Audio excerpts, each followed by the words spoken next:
സർവത്ര ഗോവിന്ദനാമ സങ്കീർത്തനം ഗോവിന്ദ ഗോവിന്ദ. ഭാഗവതം മൂന്നാമത്തെ സ്കന്ധം ആരംഭിക്കുന്നത് സർഗം എന്ന ലക്ഷണത്തോടുകൂടി. 10 ലക്ഷണങ്ങൾ ഉള്ളതുകൊണ്ട് ഭാഗവതത്തെ മഹാപുരാണം എന്ന് പറയും. ഓരോ അധ്യായം കഴിയുമ്പോഴും ഇത് ശ്രീമദ് ഭാഗവതേ മഹാപുരാണേ എന്ന് പറഞ്ഞ് കാണാം. മഹാപുരാണമാണ് ഭാഗവതം. 10 ലക്ഷണങ്ങൾ ഉള്ളതുകൊണ്ട് പുരാണം 5 ലക്ഷണം. പുരാണമാവാൻ 5 ലക്ഷണങ്ങൾ മതി. മറ്റു പുരാണങ്ങളൊക്കെ 5 ലക്ഷണങ്ങളോടുകൂടിയുള്ള പുരാണങ്ങളെ ആവണുള്ളൂ. ഭാഗവതം മാത്രമേ ഉള്ളൂ മഹാപുരാണം. സർഗം, വിസർഗം, സ്ഥാനം, പോഷണം, ഊതി, മന്വന്തരം, ഈശാനുഗത, നിരോധം, മുക്തി, ആശ്രയം, ഇതാണ് 10 ലക്ഷണങ്ങള്. സർഗം എന്ന് പറഞ്ഞു കഴിഞ്ഞാൽ ഈ പ്രപഞ്ചത്തെ ഭഗവാൻ എങ്ങനെ സൃഷ്ടിച്ചു എന്ന് കാണിക്കുന്നതാണ് സർഗം. വിസർഗം എന്ന് പറഞ്ഞ രണ്ടാമത്തെ ലക്ഷണം. വിസർഗം സൃഷ്ടിയുടെ വൈവിധ്യം.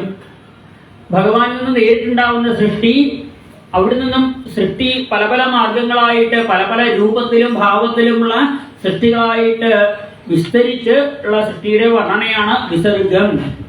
സ്ഥാനം എന്ന മൂന്നാമത്തെ ലക്ഷണം കൊണ്ട് ഭഗവാന്റെ സ്ഥാനം എവിടെയാണ് എന്ന് കാണിച്ചു തരണോ. പഞ്ചമസ്കന്ധത്തില് ഈ പ്രപഞ്ചത്തെ മുഴുവൻ കാണിച്ചു തരണം. ലോകത്തിൽ എന്തൊക്കെയുണ്ടോ അതിന് മുഴുവൻ കാണിച്ചു തരികയാണ് സ്ഥാനത്തിലൂടെ. നാലാമത്തെ ലക്ഷണമാണ് പോഷണം. പോഷണം തത് അനുഗ്രഹം. ഇടയ്ക്ക് ഈശ്വരാരാധന ചെയ്തുകൊണ്ടിരിക്കുന്ന ആളുകൾക്ക് എന്തെങ്കിലും ചിലപ്പോ അബദ്ധങ്ങൾ പറ്റും, തെറ്റുകൾ പറ്റും. തെറ്റുകൾ പറ്റാത്തവരൊന്നുമല്ല, മർത്തിനു കൈപ്പിഴ ജന്മസിദ്ധം. ജന്മസിദ്ധമായിട്ടുള്ളതാണ് കൈപ്പിഴകൾ. എന്തെങ്കിലുമൊക്കെ പിഴവുകൾ വരും. ഒരു കാലത്ത് ഈശ്വരാരാധന ചെയ്ത് ഒരാൾക്ക് എന്തെങ്കിലും തെറ്റുകൾ വന്നാലും ഭഗവാൻ അവിടുന്ന് രക്ഷപ്പെടുത്തി കൊണ്ടുവരും എന്നതാണ് പോഷണം എന്ന ലക്ഷണം. അടുത്ത ലക്ഷണം, അഞ്ചാമത്തെ ലക്ഷണമാണ് ഊതി. ഊതി എന്ന് പറഞ്ഞു കഴിഞ്ഞാൽ കർമ്മവാസന. ഉള്ളില് ഉറങ്ങിക്കിടക്കുന്നതിനെ ഉണർത്തിക്കൊണ്ടുവരിക. കഴിഞ്ഞ ജന്മത്തിൽ ചെയ്ത കർമ്മങ്ങളുടെ ബാക്കി ഈ ജന്മത്തിൽ ചെയ്യാനുള്ള അവസരം, അതാണ് കർമ്മവാസനയായിട്ട് പറയുന്നത്. അഞ്ചാമത്തെ ലക്ഷണം. ആറാമത്തെ ലക്ഷണമാണ് മന്വന്തരം. മന്വന്തരം എന്ന് പറഞ്ഞു കഴിഞ്ഞാൽ ചരിത്രം. ഓരോ കാലത്തും ഉണ്ടായതായ സംഭവങ്ങളെ കാണിച്ചു തരികയാണ് മന്വന്തരം. അടുത്തത് ഏഴാമത്തതാണ് ഈശാനുചരിതം. ഭഗവാനെ ആശ്രയിച്ച് അനുഗ്രഹം കിട്ടിയ ഭക്തന്മാരുടെ അനുഭവത്തെ പറഞ്ഞു തരികയാണ് ഈശാനുചരിതത്തിലൂടെ. അടുത്ത എട്ടാമത്തെ ലക്ഷണമാണ് നിരോധം. മനസ്സിനെ എല്ലാ വസ്തുക്കളിൽ നിന്നും പിൻവലിച്ച് ഈശ്വരൻ എന്ന ഒരൊറ്റ വസ്തുവിലേക്ക് മനസ്സിനെ കൊണ്ടുവരലാണ് നിരോധം. പിന്നെ മുക്തി എന്നാണ് 9ാമത്തെ ലക്ഷണം. മുക്തി ഏകാദശസ്കന്ധത്തിൽ പറഞ്ഞു തരുന്നത് എല്ലാറ്റിനെയും നമ്മൾ വിടേണ്ടതാണ്.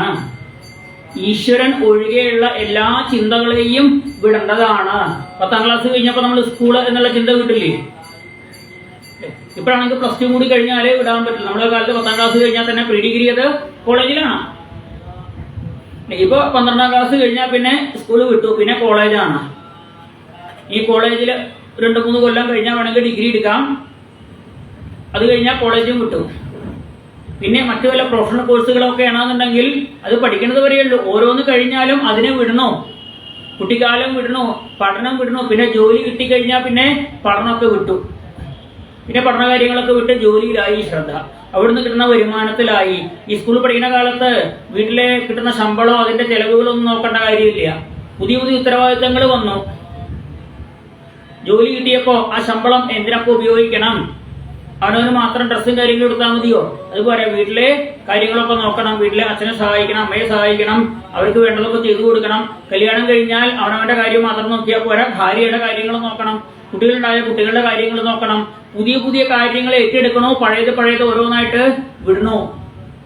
ജോലിയിൽ നിന്ന് പ്രൊമോഷൻ കിട്ടുന്നതോറും പഴയ ജോലിയുമായിട്ടുള്ള ബന്ധം വിടണോ? ഉയർന്നു വരണോ ഓരോ ദിക്കിലും? കുറച്ച് കഴിഞ്ഞാൽ ജോലികൾ മാറണോ, കുട്ടികളുണ്ടായി അച്ഛനായി മാറണോ, അപ്പൊ ചുമതലകൾ മാറും. കുറച്ച് കഴിഞ്ഞ കുട്ടികള് പഠനമാകുമ്പോഴേക്കും പിന്നെ അവർക്ക് വേണ്ട ചെലവ് കാര്യങ്ങൾ ശ്രദ്ധിക്കലായി. കുറച്ചും കൂടി കഴിഞ്ഞാൽ കുട്ടികളെ കല്യാണം കഴിച്ചു കഴിഞ്ഞാൽ പിന്നെ കുട്ടികളെ വിടാൻ നമുക്ക്. ആൺകുട്ടിയാണെങ്കിൽ ഒരു പെൺകുട്ടിയുടെ കാര്യം ഏൽപ്പിച്ചു കൊടുത്താൽ പിന്നെ ആ ആൺകുട്ടിയുടെ കാര്യം ആര് നോക്കോളും? ആ പെൺകുട്ടി നോക്കോളും. പിന്നെ അച്ഛനും അമ്മയ്ക്കും ഒരു റോളും ഇല്ല അവിടെ. പിന്നെ മക്കളുടെ കാര്യത്തിൽ ഇടപെടാൻ പോകരുത്. കാരണം അവർക്ക് കല്യാണം കഴിച്ചു കൊടുത്തു, അവർ കുടുംബമായിട്ട് മാറി, പരമാവധി അവർക്ക് ഒരു കുട്ടി ഉണ്ടാവുന്നത് വരെ വേണമെങ്കിൽ അവരുടെ കൂടെ നിൽക്കാം. ഒരു കുട്ടി ഉണ്ടായി കഴിഞ്ഞാൽ പിന്നെ അവരെ സ്വതന്ത്രമായിട്ട് അവരുടെ ഇഷ്ടത്തിന് വിടണം. എന്നിട്ട് നമ്മൾ ഫ്രീ ആവുകയാണ്. അതാണ് മുക്തി. കാരണം നമുക്ക് പറയാം, ഞാൻ പഠിച്ചു, ജോലി നേടി, കല്യാണം കഴിച്ചു, കുട്ടിയുണ്ടായി, ആ കുട്ടിയെ വളർത്തിക്കൊണ്ട് വന്നു, ആ കുട്ടിയെ കല്യാണം കഴിപ്പിച്ചു, എന്റെ കുട്ടിക്ക് ഒരു കുട്ടിയുണ്ടായി, അതോടുകൂടി ഞാൻ സ്വതന്ത്രനായിട്ട് മാറി. കാരണം എന്താ, നമ്മുടെ കുട്ടി അച്ഛനായിട്ട് മാറി, നമ്മളെ പെൺകുട്ടിയാണെന്നുണ്ടെങ്കിൽ അമ്മയായിട്ട് മാറി. പിന്നെ നമ്മൾ മുത്തശ്ശനും മുത്തശ്ശിയും വല്യച്ഛനോ വല്യമ്മയോ അച്ഛനോ അച്ഛമ്മയോ ഒക്കെ ആയിട്ട് മാറുകയാണ്. പിന്നെ നമുക്ക് അവരുടെ ഒരു കാര്യം നോക്കേണ്ട ആവശ്യമില്ല. അതൊക്കെ കുട്ടികള് അവരുടെ ഭർത്താവോ ഭാര്യയോ മക്കളോ ഒക്കെ ആയിട്ട് അവർ നോക്കിക്കോളും കാര്യങ്ങൾ. പൂർണ്ണമായിട്ടും മുക്തി വിട്ടുകൊടുക്കുക. എന്നിട്ട് നമ്മള് ഈശ്വരനിലേക്ക് മാത്രം ശ്രദ്ധിക്കുക, അവനവന്റെ കാര്യം നോക്കുക. വയസ്സായി കഴിഞ്ഞാൽ അതിനുള്ളൊരു കാലമാണ് ഷഷ്ടിപൂർത്തി എന്നൊക്കെ പറയും. 60 വയസ്സ്, 120 വയസ്സ് വരെയാണ് മനുഷ്യന്റെ ആയുസ് കലിയുഗത്തില്. അതിലൊരു പകുതി 60 വയസ്സ് കഴിഞ്ഞാൽ പിന്നെ കുടുംബകാര്യങ്ങളിൽ ഒന്നിലും ഇടപെടരുത്. മുക്തിയാണ് അവിടെ നിന്നൊക്കെ. പിന്നെ വീട്ടിലെ കാര്യങ്ങളൊക്കെ മക്കള് കല്യാണം കഴിഞ്ഞ് കുടുംബമായില്ലേ, അവർ നോക്കിക്കോളും. ഒതുങ്ങി കഴിയുക നമ്മളാ. കറണ്ട് ബില്ല് അടച്ചില്ലേ, നമ്മൾ നോക്കണ്ട, അത് മക്കള് നോക്കോളും. വാട്ടർ ബില്ല് അടച്ചില്ലേ, മക്കള് നോക്കിക്കോളും. വീടിന്റെ നികുതി അടച്ചില്ലേ, സ്ഥലത്തിന്റെ നികുതി അടച്ചില്ലേ, അതൊക്കെ മക്കള് നോക്കിക്കോളും. അതിലൊന്നിലും ഇടപെടാൻ പാടില്ല. എല്ലാത്തിലും മുക്തി. ഇല്ലെങ്കിൽ ഞാൻ മരിക്കുന്നത് വരെ ഞാൻ എന്റെ സമ്പത്തും കെട്ടിപ്പിടിച്ചുകൊണ്ടിരിക്കും എന്ന് പറഞ്ഞു കഴിഞ്ഞാൽ എത്രയും പെട്ടെന്ന് മരിക്കാൻ ആഗ്രഹിക്കും മക്കളൊക്കെ. അവർക്ക് ഉള്ളതായിട്ടുള്ള സ്ഥലത്ത് അവർക്കൊന്നും ചെയ്യാൻ പറ്റുന്നില്ല. അപ്പൊ അതുകൊണ്ട് പേരക്കുട്ടികളൊക്കെ ഉണ്ടായി കഴിഞ്ഞാൽ എല്ലാം അവർക്ക് വിട്ടുകൊടുത്ത് സ്വസ്ഥനായിട്ട് മാറുക. വേണമെങ്കിൽ ഒരു 5 സെന്റ് സ്ഥലം നമ്മുടെ പേരിൽ വെച്ചോളൂ, ബാക്കി മുഴുവൻ അവർക്ക് വിട്ടുകൊടുക്കുക. അല്ലാണ്ട് 2 ഏക്കർ സ്ഥലമുണ്ട്, അത് മുഴുവൻ ഞാൻ മരിച്ചിട്ടേ കുട്ടികൾക്ക് കൊടുക്കുള്ളൂ എന്ന് വിചാരിച്ചിരിക്കാൻ പാടില്ല എന്നാണ്. കാരണം നമ്മൾ മരിക്കാൻ നേരത്ത് 90 വയസ്സായി, ഇനി 2 ഏക്കർ സ്ഥലം കെട്ടിപ്പിടിച്ചുകൊണ്ടിരിക്കുക. അത് എന്തിനു വേണ്ടിയിട്ടാണ്? നമുക്ക് പോലും ചെയ്യാൻ പറ്റുമോ? ഇവിടെ 100-ആം വയസ്സില് നമ്മൾ 100-ആം വയസ്സിലാണ് മരിക്കണത്. മകന് ചിലപ്പോൾ 70 വയസ്സായിട്ടുണ്ടാവും. ഈ 70 വയസ്സുള്ള മകനെ നമ്മൾ മരിച്ചതിന് ശേഷം ആ 2 ഏക്കർ സ്ഥലം കിട്ടിയിട്ട് എന്ത് ചെയ്യണം? അവർക്ക് എപ്പോ കിട്ടണം? മക്കളുടെ 30-ാമത്തെ വയസ്സിൽ കിട്ടണം. കല്യാണം കഴിഞ്ഞൊരു കുട്ടി ഉണ്ടാവുന്നതായിട്ടുള്ള ഒരു പ്രായമാണ് ഏതാണ്ട് ഒരു 30 വയസ്സ്. ആ സമയത്ത് അവർക്ക് മുഴുവൻ വിട്ടുകൊടുക്കുക. അയ്യോ, ഇനി മുഴുവൻ വിട്ടുകൊടുത്താൽ അവർ വീട്ടിൽ കയറ്റിയിട്ടില്ലെങ്കിലോ വേണ്ട, ഒരു 5 സെന്റ് സ്ഥലം നമ്മുടെ പേരിൽ വെച്ചോളൂ. ചെറിയൊരു വീടുണ്ടാക്കി അവിടെ താമസിക്കാനോ ഒന്നുമില്ലെങ്കിൽ മരിച്ചാൽ കൊണ്ടുവയ്ക്കാനും മതി. വേറെ സ്ഥലം വേണ്ട, എന്റെ പേരിൽ തന്നെ ഒരു 5 സെന്റ് സ്ഥലം ബാക്കി കിടക്കുന്നുണ്ട്, അവിടെ വെച്ചാൽ മതി. സ്വാതന്ത്ര്യമുണ്ട്, സ്വതന്ത്രത ഉണ്ടാവും. നമുക്ക് മുക്തി വേണം. എല്ലാം ഉള്ള ആളാണെങ്കിലും അവിടെ നിന്നൊക്കെ വിഷയങ്ങളിൽ നിന്നെല്ലാം മുക്തി നേടേണ്ടതാണ്. എല്ലാത്തിനെയും സ്വീകരിക്കണം. സ്വീകരിച്ചതിനെ മുഴുവൻ വിടണം. ഒരു കാലത്ത് ഈ ശരീരത്തെ പോലും വിടണം. അച്ഛൻ വിട്ടു പോവില്ലേ നമ്മളെ കുറച്ച് കഴിഞ്ഞാല്? വിട്ടില്ല കേട്ടോ. ഞാൻ മരിച്ചു കഴിഞ്ഞിട്ട് അച്ഛൻ മരിക്കാവൂ ആരോടും ആഗ്രഹിക്കുക. ഞാൻ മരിക്കുന്നത് വരെ അമ്മ ജീവിച്ചിരിക്കണം എന്ന് പറഞ്ഞാൽ പറ്റുമോ? ഞാൻ 100-ാമത്തെ വയസ്സിലാണ് മരിക്കണ വെച്ചാൽ അമ്മ 125 വയസ്സോട് ജീവിച്ചിരിക്കണം. നമുക്ക് നോക്കാൻ പറ്റുമോ അവരെ? കുറച്ച് കഴിഞ്ഞാൽ അച്ഛൻ മരിക്കും, കുറച്ച് കഴിഞ്ഞാൽ അമ്മ മരിക്കും, കുറച്ച് കഴിഞ്ഞാൽ ഏട്ടന്മാരോ ഒക്കെ ആയിട്ടുള്ള ആൾക്കാർ മരിക്കും. പ്രായം കൂടിയ ആൾക്കാർ ഓരോരുത്തരും മരിച്ചു പോയി വരും. ദുർലഭമായിട്ട് പ്രായം കുറഞ്ഞവരും ചിലപ്പോ മരിച്ചു പോണത് കാണാൻ പോവും. അവർ പോവാനുള്ളവർ പോവുക തന്നെ ചെയ്യും. അതിൽ ചിന്തിച്ചുകൊണ്ട് ദുഃഖിച്ചുകൊണ്ടിരിക്കുകയല്ല വേണ്ടത്. ഉള്ള കാലത്ത് എല്ലാവർക്കും ഉപകാരം ചെയ്തുകൊണ്ട് ജീവിക്കുക. ഏട്ടനോടായാലും അനിയത്തിയോടായാലും ചേച്ചിയോടായാലും അനിയനോടായാലും പിണങ്ങാണ്ട് ജീവിക്കുക. ഇന്ന് പലരും ഏട്ടനുമായിട്ട് തെറ്റില്ല, പലരും അനിയത്തിയുമായിട്ട് തെറ്റില്ല. എന്തിനാ ഈ തെറ്റിക്കൊണ്ടിരിക്കുന്നത്? ജീവിതത്തിൽ തെറ്റാണോ വേണ്ടത്? ശരിയല്ലേ വേണ്ടത്? പിണക്കമല്ല വേണ്ടത്, ഇണക്കമാണ് വേണ്ടത്. എന്നെങ്കിലും ഒരിക്കൽ എന്ന് വേണം പിണങ്ങാൻ? മരിച്ചു പോയി കഴിഞ്ഞാൽ പിണങ്ങിക്കോളൂ. എന്റെ അച്ഛൻ മരിച്ചു പോയി, അതൊന്നും നീ അച്ഛനുമായിട്ട് പിണക്കത്തില്ല, മിണ്ടില്ല അല്ലെ? മരിച്ചു പോയ അച്ഛനോട് പിന്നെ മിണ്ടാൻ പറ്റുമോ? എന്റെ ഏട്ടൻ മരിച്ചു പോയി, ഏട്ടനുമായിട്ട് ഞാൻ പിണക്കത്തില്ല, ഏട്ടനുമായിട്ട് മിണ്ടാറില്ല. മരിച്ചു പോയി ഏട്ടനുമായിട്ട് മിണ്ടു പിന്നെ. പക്ഷെ ജീവിച്ചിരിക്കുമ്പോൾ മിണ്ടണം, മിണ്ടാണ്ടിരിക്കരുത്. ആരുമായിട്ടും മിണ്ടാണ്ടിരിക്കരുത്, ആരുമായിട്ടും പിണക്കം ഉണ്ടാവരുത്. ഇന്ന് ഒരേ അമ്മയുടെ ഗർഭത്തിൽ നിന്ന് വന്ന ആളുകളാണ് പരസ്പരം പിണങ്ങിയിരിക്കേ. അവളെ ഞാൻ അങ്ങോട്ട് കേട്ടില്ല, അവനോട് ഞാൻ മിണ്ടില്ല എന്ന് പറഞ്ഞുകൊണ്ട്. എന്തിനു വേണ്ടി? മിണ്ടാണ്ടിരുന്നതുകൊണ്ട് വല്ല ഗുണമുണ്ടോ നമുക്ക്? എപ്പോഴും സങ്കടം മാത്രമേ ഉണ്ടാവുള്ളൂ. ആരെങ്കിലും ഒക്കെ ആയിട്ട് വിരോധം വെച്ചുകൊണ്ടിരുന്നാൽ, വിരോധമല്ല വേണ്ടത്, പ്രേമമാണോ വേണ്ടത്. കൃഷ്ണനോടുള്ള പ്രേമത്തെ കുറിച്ച് പറഞ്ഞു കഴിഞ്ഞതിന് ശേഷമാണ് മുക്തിയെ കുറിച്ച് പറഞ്ഞത്. എന്താ? ഈശ്വരനോട് അടുക്കും തോറും മറ്റു കാര്യങ്ങളിലൊക്കെ നമുക്ക് വിരക്തി വരും. പ്രായമാകുമ്പോഴേക്കും ഈശ്വരനിലേക്ക് ഉള്ളതിനെ മുഴുവൻ വിട്ടുകൊടുക്കണം. എല്ലാം ഉപേക്ഷിക്കാനുള്ള മനസ്സ് വേണം. എല്ലാം ഉപേക്ഷിക്കാനുള്ളതാണ് എന്ന തോന്നല് വേണം നമുക്ക്. എന്നാൽ ജീവിതം സുഖമായി മാറും. ഇതിനെ കാണിക്കുകയാണ് മുക്തി. ശ്രീകൃഷ്ണ ഭഗവാന്റെ വംശം പോലും സജ്ജന നിന്ദ കൊണ്ട് മദ്യപാനം കൊണ്ട് നശിച്ചു പോകുന്ന ഒരവസ്ഥയെ കാണിച്ചു തരുന്നു. അവിടെ ഒരുപാട് ഉപദേശങ്ങൾ തരുന്നു. മുക്തി എന്ന 9ാമത്തെ ലക്ഷണം. ഓരോന്നും നമ്മുടെ കയ്യിൽ നിന്ന് വിട്ടുപോകുമ്പോ നമുക്ക് സങ്കടമാണ്. അത് വിട്ടുപോകാനുള്ളതാണോ എന്ന് വിചാരിച്ചു കഴിഞ്ഞാൽ പിന്നെ സങ്കടമില്ല. 10ാമത്തെയാണ് ആശ്രയം. എന്താ? എല്ലാവരും വിട്ടുപോയാലും നമ്മൾക്ക് ആശ്രയം ഭഗവാന്റെ പാദം മാത്രമാണ്. നമ്മൾ ചെയ്തതായിട്ടുള്ള ഈശ്വര ആരാധനയാണ് നമുക്ക് സഹായമായിട്ടുണ്ടാവുക. ദശമസ്യ വിശുദ്ധ്യർത്ഥം നവാനാമിഹ ലക്ഷണം. 9 ലക്ഷണങ്ങളും പറഞ്ഞു തരുന്നത് 10ാമത്തെ ആശ്രയം ഈശ്വരൻ മാത്രമേ നമുക്ക് ഉണ്ടാവുള്ളൂ എന്ന് ബോധ്യപ്പെടുത്തി തരാൻ വേണ്ടിയിട്ടാണ്.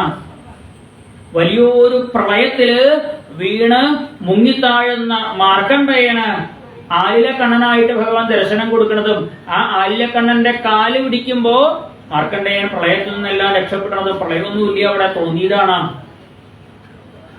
എന്താ കാണിച്ചു തരുന്നത്? എത്ര വലിയ വിഷമങ്ങൾ വന്നാലും ഭഗവാന്റെ കാല് പിടിച്ചു കഴിഞ്ഞാൽ ആ വിഷമങ്ങളിൽ നിന്നെല്ലാം രക്ഷപ്പെട്ട് വരാനായിട്ട് സാധിക്കുമെന്ന് കാണിച്ചു തരുന്നു. ഭഗവാന്റെ പാദമാണ് ആശ്രയം. നാമസങ്കീർത്തനം യസ്യ സർവപാപ പ്രണാശനം പ്രണാമോ ദുഃഖശമന തം നമാമി ഹരിംവരം. ഭഗവാന്റെ നാമം ജപിക്കുകയാണ് ജീവിതത്തില് ശ്രേയസ്സായിട്ടുള്ളത്. ആ നാമജപത്തെ പറഞ്ഞു തരുന്ന ഗ്രന്ഥമാണ് ഭാഗവതം. ഈ സർഗത്തെ കുറിച്ച്, പ്രപഞ്ച സൃഷ്ടിയെ കുറിച്ച് വിദുരർക്ക് മൈത്രേയ മഹർഷി പറഞ്ഞു കൊടുത്തിട്ടുണ്ട് എന്ന് പറയണു ശ്രീ ശുക മഹർഷി.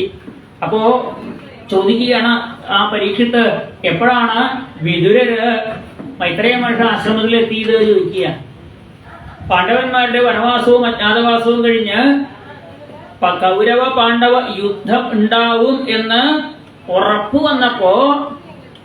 ഉറപ്പായി യുദ്ധം ഉണ്ടാവുമെന്ന് ആ ഉറപ്പ് വന്നപ്പോ ധൃതരാഷ്ട്രർ വിദുരനെ വിളിച്ചിട്ട് ചോദിച്ചു, വിദുര, യുദ്ധം ഒഴിവാക്കാൻ വല്ല വഴിയുണ്ടോ എന്ന് ചോദിച്ചു. യുദ്ധമുണ്ടായാൽ ശ്രീകൃഷ്ണ ഭഗവാൻ പാണ്ഡവന്മാരുടെ ഭാഗത്താണ് നിൽക്കുക. അപ്പൊ അതുകൊണ്ട് പാണ്ഡവന്മാർക്ക് വിജയം ഉണ്ടാവുള്ളൂ. അപ്പോ എന്റെ മക്കളെ രക്ഷിക്കാൻ വല്ല വഴിയുണ്ടോ?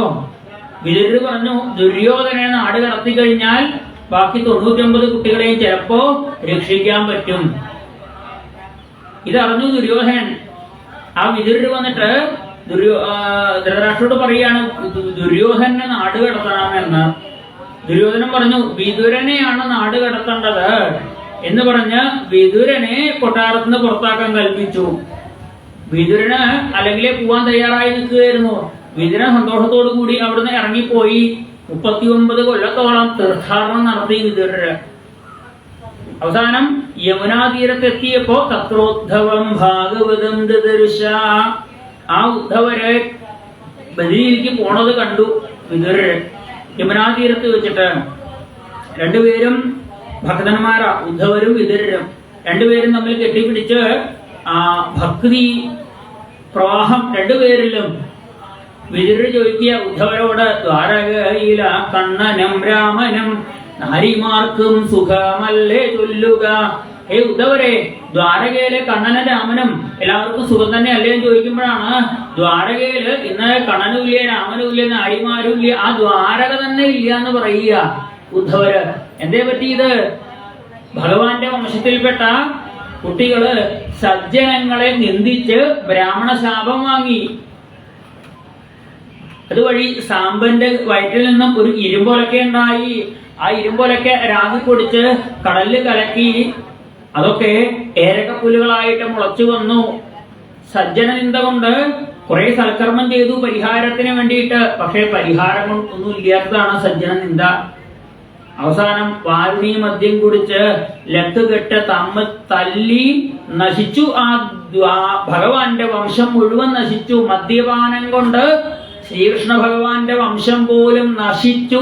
അതുകൊണ്ട് മദ്യപിക്കുന്നവർ നശിച്ചു പോവുകയുള്ളൂ. മദ്യപിക്കുന്നവർക്ക് ഒരു കാലത്തും അവർക്ക് ഒരു സമാധാനം ഉണ്ടാവില്ല എന്ന് ഭാഗവതം ഉറപ്പു പറയുന്നു.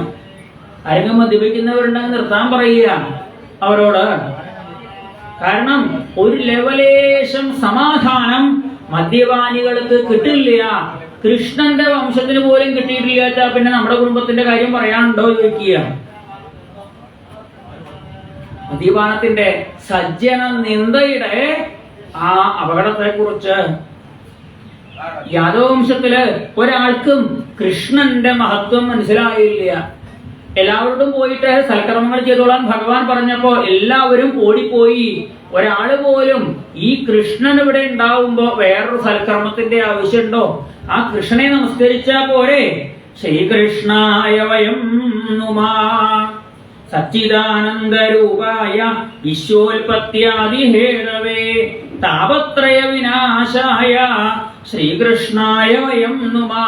ശ്രീകൃഷ്ണ ഭഗവാനെ നമസ്കരിച്ചാൽ പോരെ. ഏത് വലിയ ശാപത്തിൽ നിന്നും രക്ഷപ്പെടാനായിട്ട് ആർക്കും തോന്നിയില്ല എന്ന് പറയുക. ഉദ്ധവര് പറയുക, ഞാൻ ഭഗവാനെ നമസ്കരിച്ചു, എന്നോട് ഭഗവാൻ ബദരീനാഥത്തിലേക്ക് പൊക്കോളാൻ പറഞ്ഞു, ഞാൻ ബദരിയിലേക്ക് പോവുകയാണ്. ഉദ്ധവര് പറഞ്ഞു, വിതുരരെ, അങ്ങേക്ക് ഭാഗവതം പറഞ്ഞു തരാനായി മൈത്രേയ മഹർഷി കാത്തിരിക്കുന്നുണ്ട് ഹരിദ്വാറില്, അങ്ങോട്ട് പോവാന്ന് പറഞ്ഞു. പിറ്റേ ദിവസം രാവിലെ വിതുരരും ഉദ്ധവരും കൂടി ആ ഹരിദ്വാറിലെത്തി. യമുനാതീരത്ത് ഉത്തർപ്രദേശിൽ നിന്നാണ് അവർ കണ്ടത്. അവിടെ നടന്ന് അവർ ഉത്തർപ്രദേശിന്റെ തന്നെ ഇന്നേയുള്ളൂ ഉത്തരാഖണ്ഡായിട്ട്, മുമ്പ് ഉത്തർപ്രദേശിന്റെ തന്നെ ഭാഗമാണ് ആ ഹരിദ്വാറിലെത്തി. അവിടുന്ന് വിതുരര് മൈത്രേയ ആശ്രമത്തിലേക്കും ഉദ്ധവര് ബദരീനാഥത്തിലേക്കും പോയി എന്ന് പറയുക. വിതുരര് മൈത്രേയ മഹർഷിയുടെ ആശ്രമത്തിൽ ചെന്നിട്ട് മൈത്രേയ മഹർഷിയെ നമസ്കരിച്ചുകൊണ്ട് ചോദിക്കുകയാണ്, സുഖായ കർമാണി കരോതി ലോകോ നദൈ സുഖം വാന്യതുപാരമം വാ വിന്ദേത ഏതസ്തദാ ഏവ ദുഃഖം യതത്രയുക്ത ഭഗവാൻ വദേന്ന. അതെ മൈത്രേയ മഹർഷി, ഈ ലോകത്ത് എല്ലാവരും സുഖമാവാൻ വേണ്ടി ഒരുപാട് കർമ്മങ്ങൾ ചെയ്യണു. പക്ഷേ ആർക്കും പരമമായ സുഖം കിട്ടണില്ല. എന്നാൽ ദുഃഖത്തിന് വേണ്ടി ആരും കർമ്മം ചെയ്യണില്ല. എന്താ അവിടെ കുറെ നേരമായിട്ട് പണിയെടുക്കണത്? കുറെ നേരമായാലൂടെ അത് കുറച്ച് ദുഃഖം കിട്ടാൻ വേണ്ടിയിട്ടാണ്. ആരെങ്കിലും പറഞ്ഞിട്ടുണ്ടോ? ദുഃഖം കിട്ടാൻ വേണ്ടി ഒരാളും അധ്വാനിക്കാറില്ല. എല്ലാവരുടെ പ്രവൃത്തിയുടെ ലക്ഷ്യം എന്താ? സുഖാവണം അല്ലെ? ഓരോരുത്തർക്ക് ഓരോ രീതിയിലാണ് സുഖം കിട്ടുക എന്നേ ഉള്ളൂ. എല്ലാവരുടെയും ലക്ഷ്യം സുഖാവണം എന്നതാണ്. പക്ഷേ ഈ സുഖം കിട്ടിയിട്ട് പ്രവൃത്തി നിർത്തണില്ല. എത്ര കാലം കഴിഞ്ഞാലും അവര് സുഖമായുള്ള കർമ്മം നിർത്തണില്ല. എന്നാൽ ദുഃഖത്തിന് വേണ്ടി ആരും പണിയെടുക്കാറില്ല. പക്ഷെ ദുഃഖം എല്ലാവർക്കും ഉണ്ട്. ഒരു രീതിയിലല്ലെങ്കിൽ മറ്റൊരു രീതിയിൽ ദുഃഖം എല്ലാവർക്കും ഉണ്ട്. എന്താ ഇതിന് കാരണം എന്ന് ചോദിക്കുക. അപ്പോ മൈത്രേയ മഹർഷി പറയുകയാണ്, വിതുര, അങ്ങ് ലോകത്തിലെ എല്ലാവരുടെയും ദുഃഖത്തെ കുറിച്ച് ചിന്തിക്കുന്നുണ്ടെങ്കിൽ അതിന് കാരണം അങ്ങ് ധർമ്മദേവന്റെ അവതാരമാവുകൊണ്ടാണ്. ധർമ്മദേവന്റെ അവതാരമാണ് ആ വിതുരര്. അതുകൊണ്ടാണ് അദ്ദേഹത്തിന് ധർമ്മം ചോദിക്കാൻ പറ്റിയത്. തന്റെ കാര്യമല്ല അദ്ദേഹം ചോദിച്ചത്, വിതുരരുടെ സ്വന്തം കാര്യമല്ല ചോദിച്ചത്.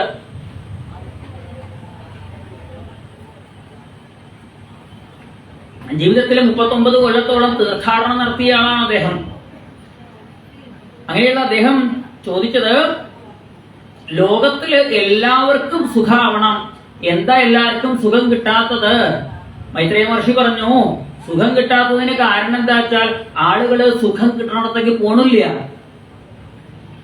സുഖം എവിടെ കിട്ടുക? സുഖം ഭഗവാന്റെ കഥകളിലാണ്, ഭഗവത് ആരാധനയിലാണ് സുഖം കിട്ടുക. ഭഗവാൻ ആരാധിക്കാൻ പോണില്ല ആളുകള്. ഭഗവാനെ ആരാധിക്കാനുള്ള മാർഗങ്ങള് പറഞ്ഞു തരുന്ന ഗ്രന്ഥമാണ് ഭാഗവതം. ആ ഭാഗവതത്തെ കുറിച്ച് ഞാൻ പറഞ്ഞു തരാം.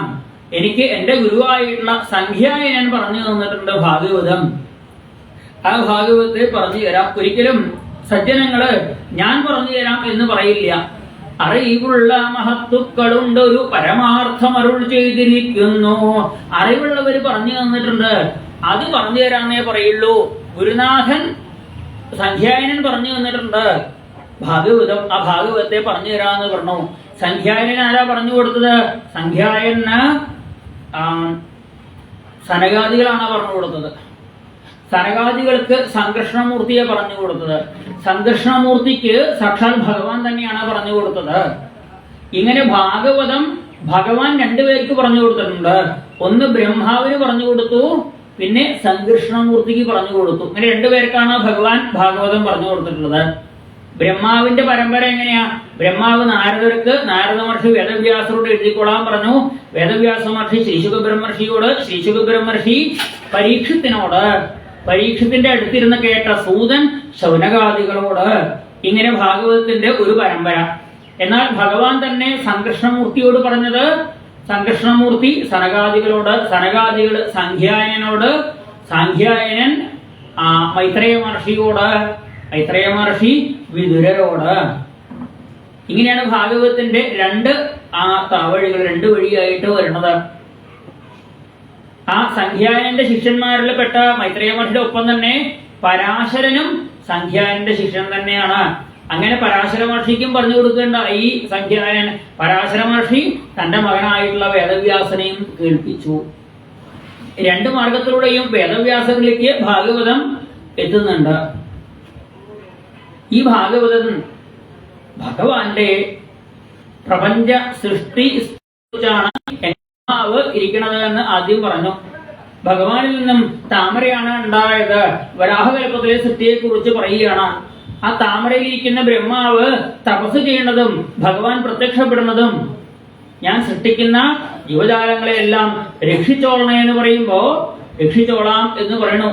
ബ്രഹ്മാവ് സൃഷ്ടി ആരംഭിക്കുകയാണ്. ബ്രഹ്മാവ് തത്വങ്ങളെയാണ് ആദ്യം സൃഷ്ടിച്ചത്. ആദ്യം അഹം തത്വം, ഞാൻ എന്ന തത്വത്തെ സൃഷ്ടിച്ചു. പിന്നീട് മഹത്തത്വം, മഹത്വമായിട്ടുള്ള ഈശ്വരനെ അറിയുന്ന ബോധത്തെ സൃഷ്ടിച്ചു. അതിനുശേഷം ബ്രഹ്മാവ് ആകാശത്തെയാണ് സൃഷ്ടിച്ചത്. ആദ്യം ആകാശം എന്ന് പറഞ്ഞു കഴിഞ്ഞാൽ സ്പേസ്, ഒഴിഞ്ഞ സ്ഥലം, അതാണ് ആകാശം.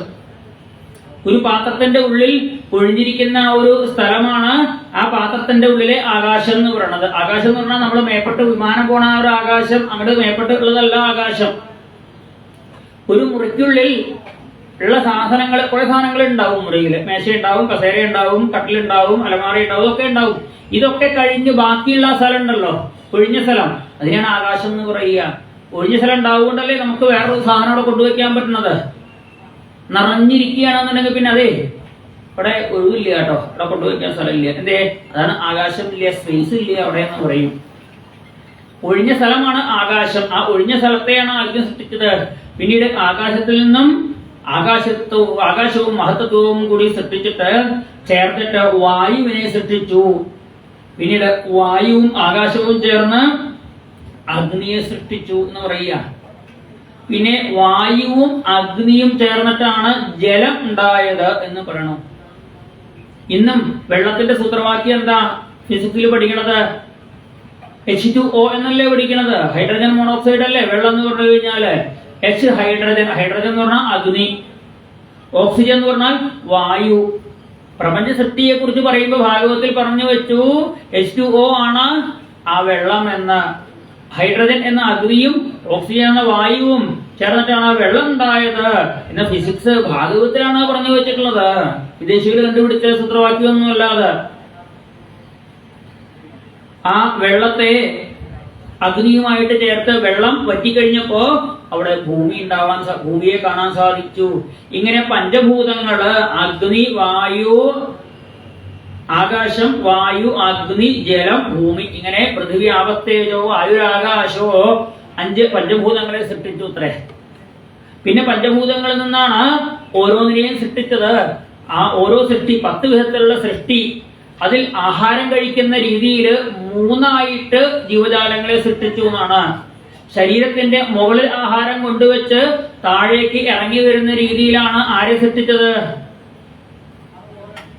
ആരാ ശരീരത്തിന്റെ മുകളിൽ ആഹാരം കൊണ്ടുവച്ച് ആഹാരം താഴേക്ക് ഇറങ്ങി വരുന്നത്? അറിയില്ലേ? ഉച്ചയ്ക്ക് ഊണൊഴിക്കുമ്പോൾ അവിടെ പോയാൽ കാണാം. ആരാ? ജനിച്ചിട്ട് ഇത്രയും കാലമായി ആഹാരം കഴിക്കണം അല്ലേ?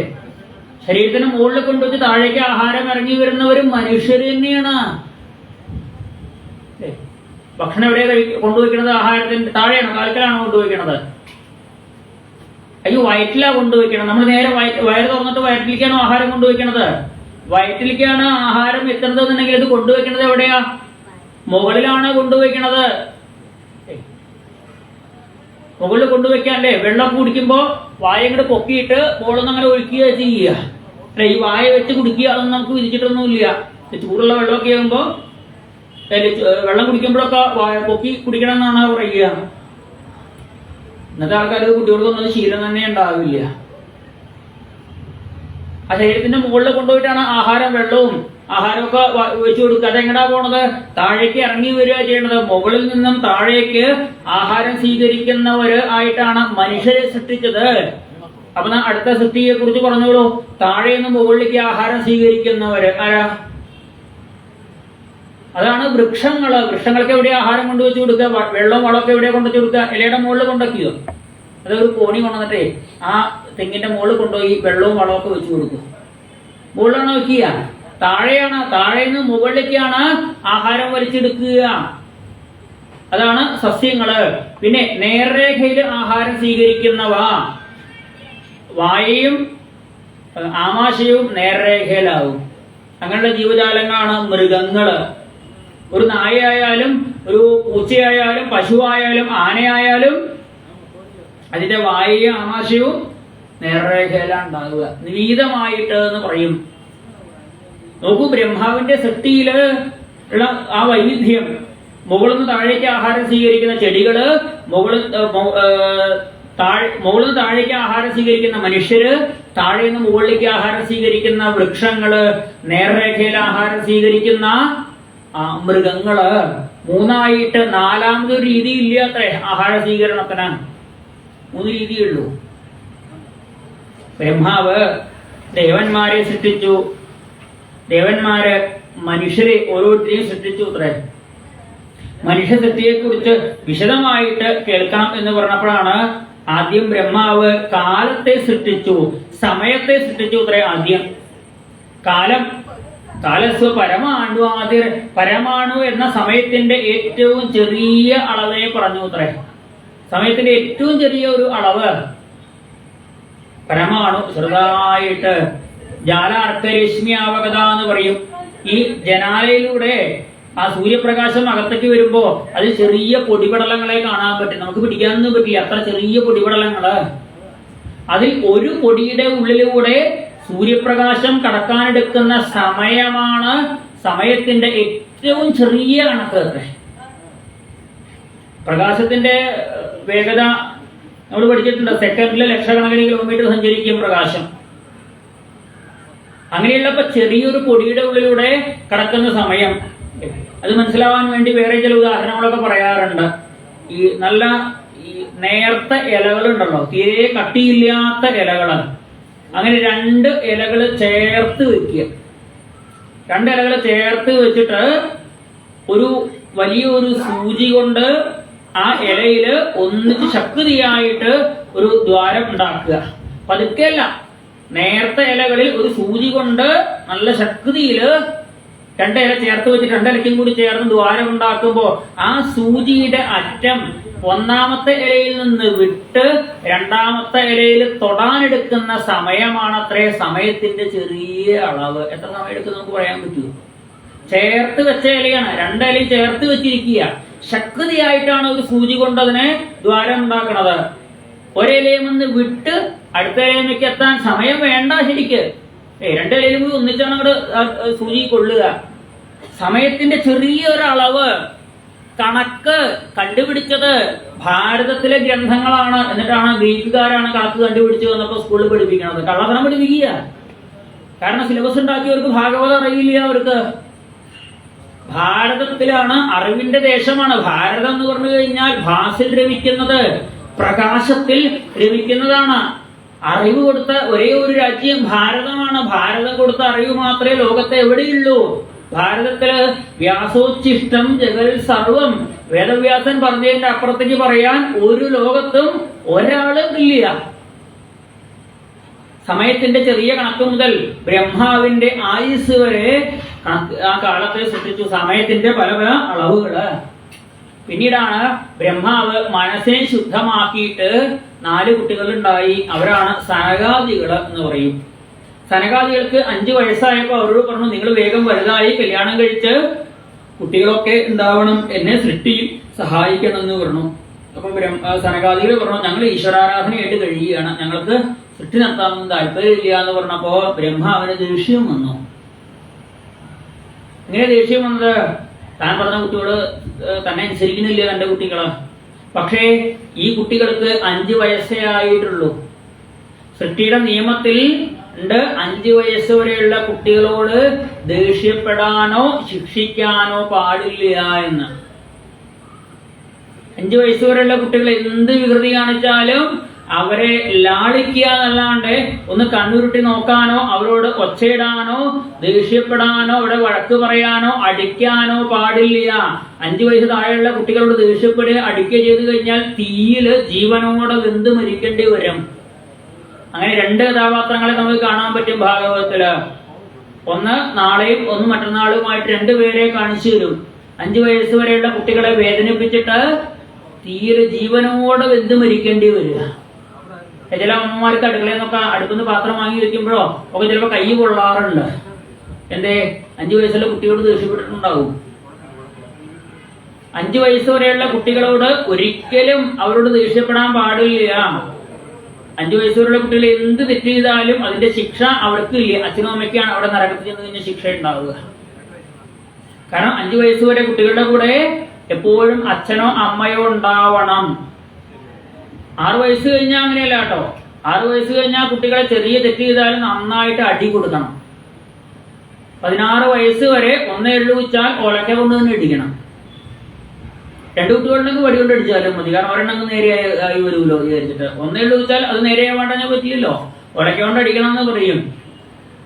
കുട്ടികളെ വളർത്താൻ പഠിപ്പിക്കുകയാണ് ഭാഗവതം. ലാളയേൽ 5 വർഷാണി ദശവർഷാണി താടയേത് പ്രാപ്തേതു ഷോഡശേ വർഷേ പുത്രം മിത്രവതാചരേത്. 5 വയസ്സ് വരെ ലാളിച്ച് വേണം വളർത്താനായി. എന്ത് വികൃതി കാണിച്ചാലും ഇവിടെ റിമോട്ടോട് പൊട്ടിച്ചു വിചാരിക്കുക നന്നായി. ഇന്നെങ്കിലും ഇങ്ങനെ സീരിയൽ മാറ്റി മാറ്റി ചാനൽ മാറ്റി കാണില്ലല്ലോ. റിമോട്ട് പുതിയത് വാങ്ങിക്കൊണ്ടല്ലേ കാണുള്ളൂ. സന്തോഷിക്കുക. മൊബൈൽ എടുത്ത് കുട്ടികൾ നിലത്തിട്ട് കഴിഞ്ഞാൽ കുട്ടിയുടെ വയസ്സ് നോക്കുക. 5 വയസ്സ് ആയിട്ടില്ലാച്ചാൽ സന്തോഷിക്കുക. കുറെ ഈ മൊബൈൽ മാറ്റണം എന്ന് വിചാരിക്കണം. ഭർത്താവ് പറയും മാറ്റാനായിട്ടില്ല, കുറച്ചുകൂടി കേട്ടെ. അപ്പൊ കുട്ടി എടുത്ത് പൊട്ടിച്ച സ്ഥിതിക്ക് ഇനിയിപ്പോ മാറ്റാണ്ടിരിക്കാൻ വയ്യല്ലോ. 5 വയസ്സിൽ താഴെയുള്ള കുട്ടിയാവുകൊണ്ട് കുട്ടിയെ ചീത്ത പറയുകയില്ല അല്ലെ? നീ വിചാരിച്ച അമ്മമാരുടെ ചെറിയ കുട്ടികളായാലും മൊബൈൽ കൊടുത്ത് എറിയാൻ പറയണ്ട കേട്ടോ. മൊബൈൽ മാറ്റാൻ വേണ്ടി കുട്ടികളോട് നീ ഇതൊന്ന് എറിഞ്ഞു പൊട്ടിക്കുക, എനിക്കപ്പോ ചീത്ത കേൾക്കില്ല, എനിക്ക് പുതിയ ഫോൺ കിട്ടും ചെയ്യും, അങ്ങനെ പറയിക്കണ്ട. 5 വയസ്സ് വരെയുള്ള കുട്ടികൾ തെറ്റ് ചെയ്താൽ അതിന്റെ ശിക്ഷ അച്ഛനും അമ്മയും അനുഭവിക്കണം. കാരണം എന്താ? 5 വയസ്സ് വരെയുള്ള കുട്ടികളുടെ ഒപ്പം അച്ഛനോ അമ്മയോ എപ്പോഴും ഉണ്ടാവണം. എപ്പോഴും ഉണ്ടാവണം. അച്ഛനോ അമ്മയോ ആരെങ്കിലും ഒരാൾ, 2 പേരുണ്ടാവണം എന്ന് പറയാൻ വയ്യ. ഒരാൾക്ക് ഇപ്പൊ ജോലിക്ക് പോകാണ്ടിരിക്കാൻ വയ്യല്ലോ. ആരെങ്കിലും ഒരാള് കുട്ടിയുടെ കൂടെ ഉണ്ടാവണം. അയ്യോ അച്ഛനും അമ്മയ്ക്കും ജോലിയുണ്ട്, അമ്മമ്മയെ നിർത്തിയാൽ മതിയോ? അമ്മമ്മ പോരാ. കുട്ടിക്ക് അമ്മിഞ്ഞപ്പാല് കൊടുക്കണം എന്നുണ്ടെങ്കിൽ അമ്മമ്മ ഉണ്ടായിട്ട് കാര്യമുണ്ടോ? അതിന് അമ്മ തന്നെ വേണ്ടേ? വേലക്കാരി നിർത്തിയിട്ട് കാര്യമുണ്ടോ? കാര്യമില്ല. കുട്ടിയെ നോക്കാൻ ആര് വേണം? അമ്മ തന്നെ വേണം. ഗർഭിണിയായി എന്ന് കണ്ടു കഴിഞ്ഞാൽ ഉടനെ ജോലി ഉണ്ടെങ്കിൽ ലീവ് കൊടുത്തുകൊള്ളുക. എത്ര കൊല്ലം? 6 മാസം, 1 കൊല്ലമല്ല, 5 കൊല്ലം ലീവ് എടുക്കണം. കാരണം തന്റെ കുട്ടിയെ നോക്കാൻ പെറ്റമ്മ അതൊരെണ്ണല്ലേ ഉണ്ടാവുള്ളൂ. അത് ബലരാമന് മാത്രമേ ഉള്ളൂ പെറ്റമ്മ, ഗർഭത്തിൽ ധരിച്ച അമ്മ എന്ന് പറഞ്ഞ 2 എണ്ണം. കാരണം ദേവകിയുടെ ഗർഭത്തിൽ 7 മാസവും രോഹിണി ഗർഭത്തിൽ 3 മാസവും. അത് ബലരാമന് മാത്രമേ ഉണ്ടായിട്ടുള്ളൂ. ബാക്കി എല്ലാവർക്കും ആ ഗർഭത്തിൽ വളർന്ന അമ്മയും പ്രസവിച്ച അമ്മയെന്ന് പറഞ്ഞ ഒരമ്മ തന്നെയേ ഉള്ളൂ. ആ അമ്മ കുട്ടിയെ അമ്മിഞ്ഞപ്പാല് കൊടുക്കാൻ അമ്മ തന്നെ ഉണ്ടാവണം. 5 വയസ്സ് വരെ കുട്ടിയുടെ എല്ലാ കാര്യങ്ങളും അമ്മ തന്നെ നോക്കണം. 6 വയസ്സ് കഴിഞ്ഞാൽ പിന്നെ സ്കൂളിൽ പറഞ്ഞേക്കാലോ, 1ാം ക്ലാസ്സിൽ പറഞ്ഞേക്കാം, കുഴപ്പമില്ല. അപ്പൊ 5 വയസ്സ് വരെ ലാളിക്കാനേ പാടുള്ളൂ. ദശവർഷാണി താടയേത്. 6 വയസ്സ് മുതൽ 10 കൊല്ലം കുട്ടികളെ അടിച്ചു വളർത്തണം എന്നാണ്. 16 വയസ്സിന് താഴെയുള്ള കുട്ടികൾക്കൊക്കെ 6 വയസ്സ് കഴിഞ്ഞാൽ ചെറിയൊരു തെറ്റ് കണ്ടാലും നല്ല അടി കൊടുക്കണം. ചീത്ത പറയരുത് അവരെന്നാണ്. താടയിൽ നിന്നാണ്. അടി കിട്ടി അടിച്ചു വളർത്തണം. ഏതെങ്കിലും കുട്ടിക്ക് 15 വയസ്സായിട്ടുണ്ടെങ്കിൽ അടുത്ത 1 കൊല്ലം കേമാറ്റം അടിച്ചോളൂ, അവസരം നീ കിട്ടില്ല. 16 വയസ്സ് കഴിഞ്ഞാലോ? 16 വയസ്സ് കഴിഞ്ഞാൽ പിന്നെ അവരടിച്ചുകൊണ്ടും കാര്യമില്ല, ലാളിച്ചുകൊണ്ടും കാര്യമില്ല. പ്രാപ്തേതു ഷോഡശേ വർഷേ പുത്രം മിത്രവതാചരേ. 16 വയസ്സ് കഴിഞ്ഞാൽ കുട്ടികളെ മിത്രത്തെ പോലെ കാണുക. വീട്ടിൽ എന്ത് തീരുമാനമെടുക്കുമ്പോഴും ഈ 16 വയസ്സ് കഴിഞ്ഞ കുട്ടിയോടും കൂടി ആലോചിച്ച് ആ കുട്ടിയെയും കൂടി അഭിപ്രായം കേട്ടിട്ട് വേണം നടപ്പിലാക്കാനായിട്ട്. 16 വയസ്സ് കഴിഞ്ഞാൽ 16 വയസ്സ് കഴിഞ്ഞാൽ ആ കുട്ടിക്ക് ബോധം വരും, നല്ലതോ ചീത്തതോ ഒക്കെ തിരിച്ചറിയാനുള്ള ബോധമായിട്ട് മാറും എന്ന് പറയണോ. 16 വയസ്സ് ആയാൽ പിന്നെ വീട്ടിൽ പെയിന്റ് അടിക്കുകയാണെങ്കിൽ കുട്ടിയോട് ചോദിക്കണം, അതെ നീ കൂടി ആലോചിക്കൂ, നമുക്ക് പെയിന്റ് അടിക്കാനായി തീരുമാനിക്കുകയാണ്, ഏത് പെയിന്റാ വേണ്ടത്. കാരണം 16 വയസ്സുള്ള കുട്ടിയുടെ അഭിപ്രായം ഉണ്ടാവും, അതിനെ കേൾക്കണം, പാലിക്കണം. പുത്രനാണെങ്കിലും മിത്രത്തെ പോലെ കാണണം. ഇവിടെ സനകാദികൾക്ക് 5 വയസ്സായിട്ടേ ഉള്ളൂ. അവര് ഞങ്ങൾ സന്യസിക്കുകയാണ്, ഞങ്ങൾ സൃഷ്ടി നടത്താനൊന്നും പോണില്ല എന്ന് പറഞ്ഞപ്പോ ബ്രഹ്മാവിന് ദേഷ്യം വന്നെങ്കിലും ദേഷ്യം പ്രകടിപ്പിച്ചില്ല. കാരണം 5 വയസ്സ് വരെയുള്ള കുട്ടികളോട് ദേഷ്യപ്പെടാൻ പാടില്ല. ബ്രഹ്മാവ് ക്രോധത്തെ അടക്കി നിർത്തിയിത്രേ. ദേഷ്യം വന്നിട്ട് ദേഷ്യത്തെ അടക്കി നിർത്തിയപ്പോ ഒരാളോട് ദേഷ്യം വന്നാൽ തന്നെ നമുക്ക് അടക്കി നിർത്താൻ പ്രയാസം. ഇത് 4 പേരോടാ ദേഷ്യം വന്നതേ. 4 പേരോടുള്ള ദേഷ്യം കൂടി ഒതുക്കി നിർത്തിയപ്പോഴേക്കും ബ്രഹ്മാവിന്റെ പുരിക മധ്യത്തിൽ ഉരുണ്ടുകൂടി ആ ദേഷ്യം പുറത്തേക്ക് കണ്ട് പേര് പറയണോ. ആ രുദ്രൻ വന്നതോടുകൂടി ആ രുദ്രൻ നേരെ വന്നിട്ട് പറഞ്ഞു, ഞാൻ സൃഷ്ടി നടത്താം. സൃഷ്ടി വർദ്ധിപ്പിക്കുകയല്ലേ വേണ്ടത്, ഞാൻ സൃഷ്ടി നടത്തിക്കോളാം. ഭാര്യമാരെ തന്നാ മതി എന്ന് പറഞ്ഞു അത്രേ. 11 രുദ്രാണിമാരെ കൊടുത്തു. പക്ഷേ രുദ്രൻ കരഞ്ഞുകൊണ്ട് വന്ന ആളാ. കരഞ്ഞുകൊണ്ട് വന്ന് സൃഷ്ടി നടത്തിയപ്പോ ഉണ്ടായ കുട്ടികൾ മുഴുവൻ ഭൂതപ്രേത പിശാചുക്കളായിട്ട് മാറി. അവരെ കൊണ്ട് പ്രപഞ്ചം അറിയാൻ തുടങ്ങിയപ്പോ ബ്രഹ്മാവ് പറഞ്ഞു നിർത്തിവെക്കാൻ പറഞ്ഞു, പോയി തപസ് ചെയ്യാൻ പറഞ്ഞു അത്രേ. രുദ്രൻ പോയി മഹാവിഷ്ണുവിനെ തപസ് ചെയ്ത് ശിവനായിട്ട് മാറി ലോകത്തിന് മുഴുവൻ നന്മ കൊടുത്തു നിൽക്കുന്ന ശങ്കരനായിട്ട് മഹാദേവനായിട്ട് മാറി എന്ന് പറയുക. അങ്ങനെയാണ് ശിവന്റെ ഉത്ഭവം. ബ്രഹ്മാവൻ ക്രോധത്തിൽ നിന്നും ഉദിച്ചതാണെന്നും പുരാണ പ്രസിദ്ധമല്ലോ. മഹാദേവൻ ബ്രഹ്മാവിന്റെ ആ ക്രോധത്തിനുണ്ടായ ആളാണ്. കൈലാസനാഥനായിട്ട് ശാന്താകാരനായിട്ട് മാറിയില്ലേ. ഇന്ന് ശിവനെ എങ്ങനെയാ പ്രാർത്ഥിക്കണത്? ശിവം ശിവകരം ശാന്തം എന്ന് പറഞ്ഞിട്ടാണ് പ്രാർത്ഥിക്കുന്നത്. രുദ്രനായിട്ടല്ല, ശാന്തനായിട്ടാണ് ശിവനെ പ്രാർത്ഥിക്കുന്നത്. ബ്രഹ്മാവ് തന്റെ ശരീരത്തിന്റെ പല പല ഭാഗത്തു നിന്നും ഓരോരുത്തരെ സൃഷ്ടിക്കാൻ തുടങ്ങി. മരീചി, അത്രി, അങ്കിരസ്, പുലസ്ത്യൻ, പുലഹൻ, ഭൃഗു, ദക്ഷൻ, വസിഷ്ഠൻ, നാരദൻ തുടങ്ങിയ 10 പുത്രന്മാരെ ബ്രഹ്മാവ് സൃഷ്ടിക്കാനായിട്ട് തുടങ്ങിയിത്രേ. അവരിൽ നിന്നൊന്നും സൃഷ്ടി വർദ്ധിക്കുന്നില്ല. അപ്പോഴാണ് ബ്രഹ്മാവിന് മനസ്സിലായത് തന്റെ സൃഷ്ടിക്കുള്ള കുഴപ്പം എന്താ വെച്ചാൽ തന്റെ സൃഷ്ടികൾ തമ്മിൽ ആകർഷണം ഇല്ല. ഒക്കെ പുരുഷ സൃഷ്ടികളേ ഉള്ളൂ. അപ്പൊ 2 സൃഷ്ടികൾ തമ്മിൽ ആകർഷിക്കപ്പെടുന്ന സമയത്താണ് മൂന്നാമത് ഒരു സൃഷ്ടി അവിടെ ഉണ്ടാവുക. ബ്രഹ്മാവ് എന്ത് ചെയ്തു? ഈശ്വരാരാധന കൊണ്ട് തന്റെ മനസ്സിനെ ശാന്തമാക്കി മാറ്റിയിട്ട് ശരീരത്തിന്റെ ഇടതുഭാഗത്തുനിന്ന് ഒരു സ്ത്രീയെ സൃഷ്ടിച്ചു, ശതരൂപാദേവി.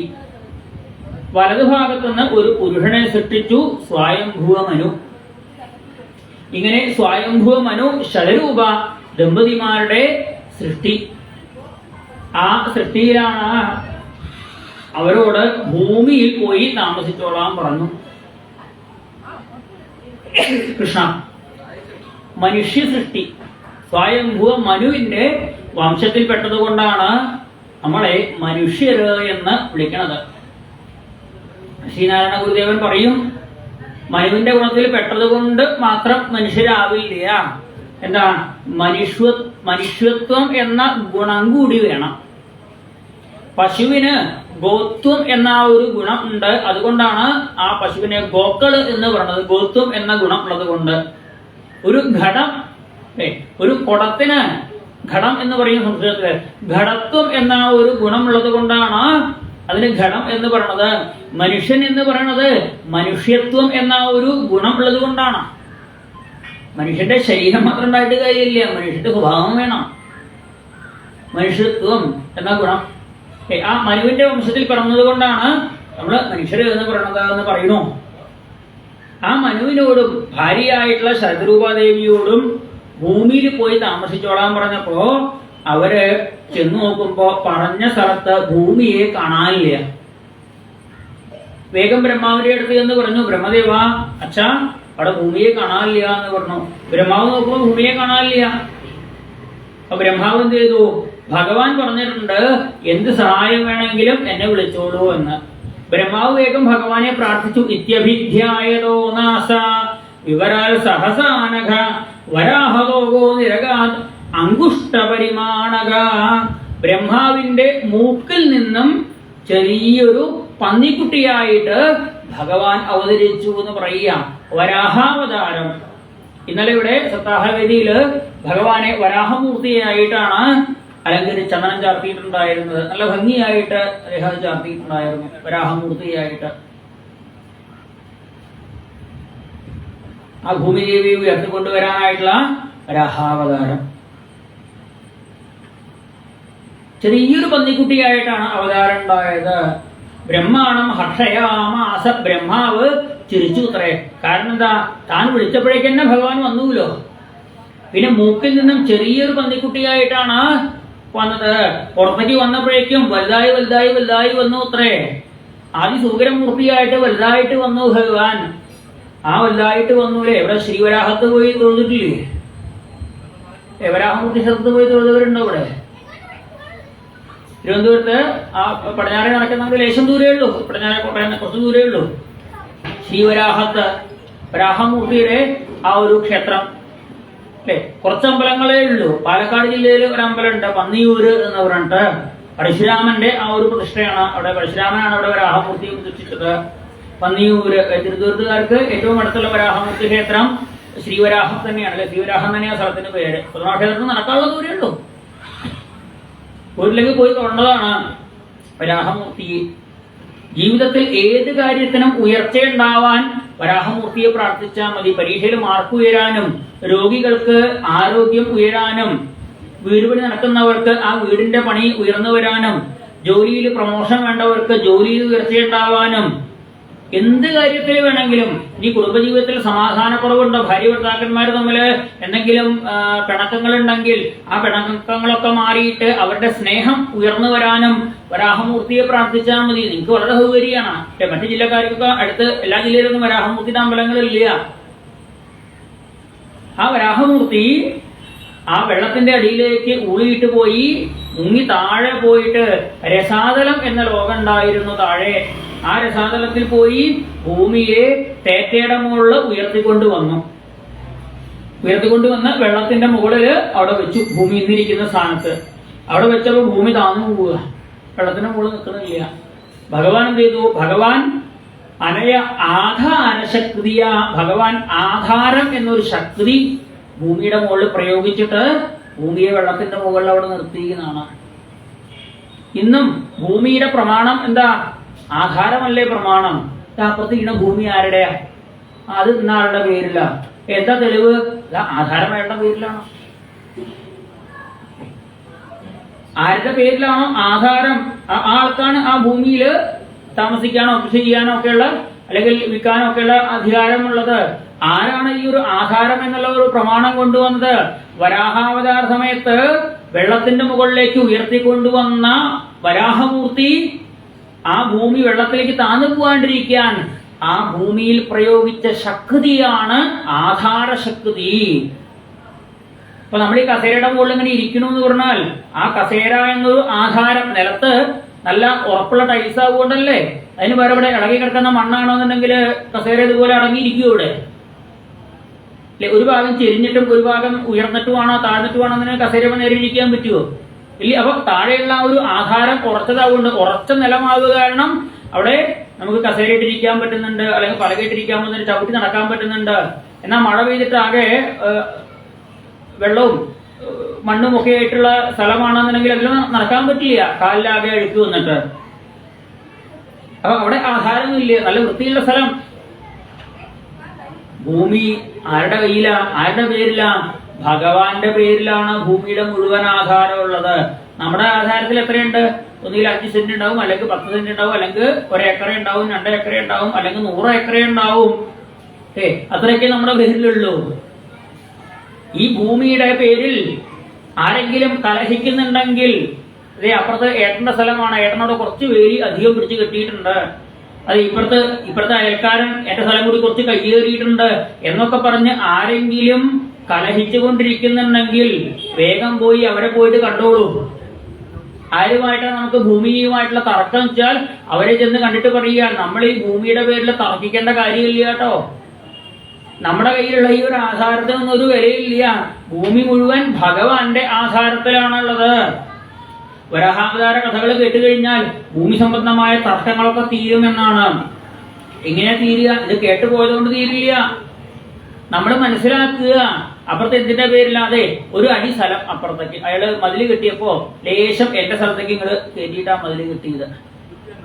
എത്ര സ്ഥലം പോയിട്ടുണ്ട്?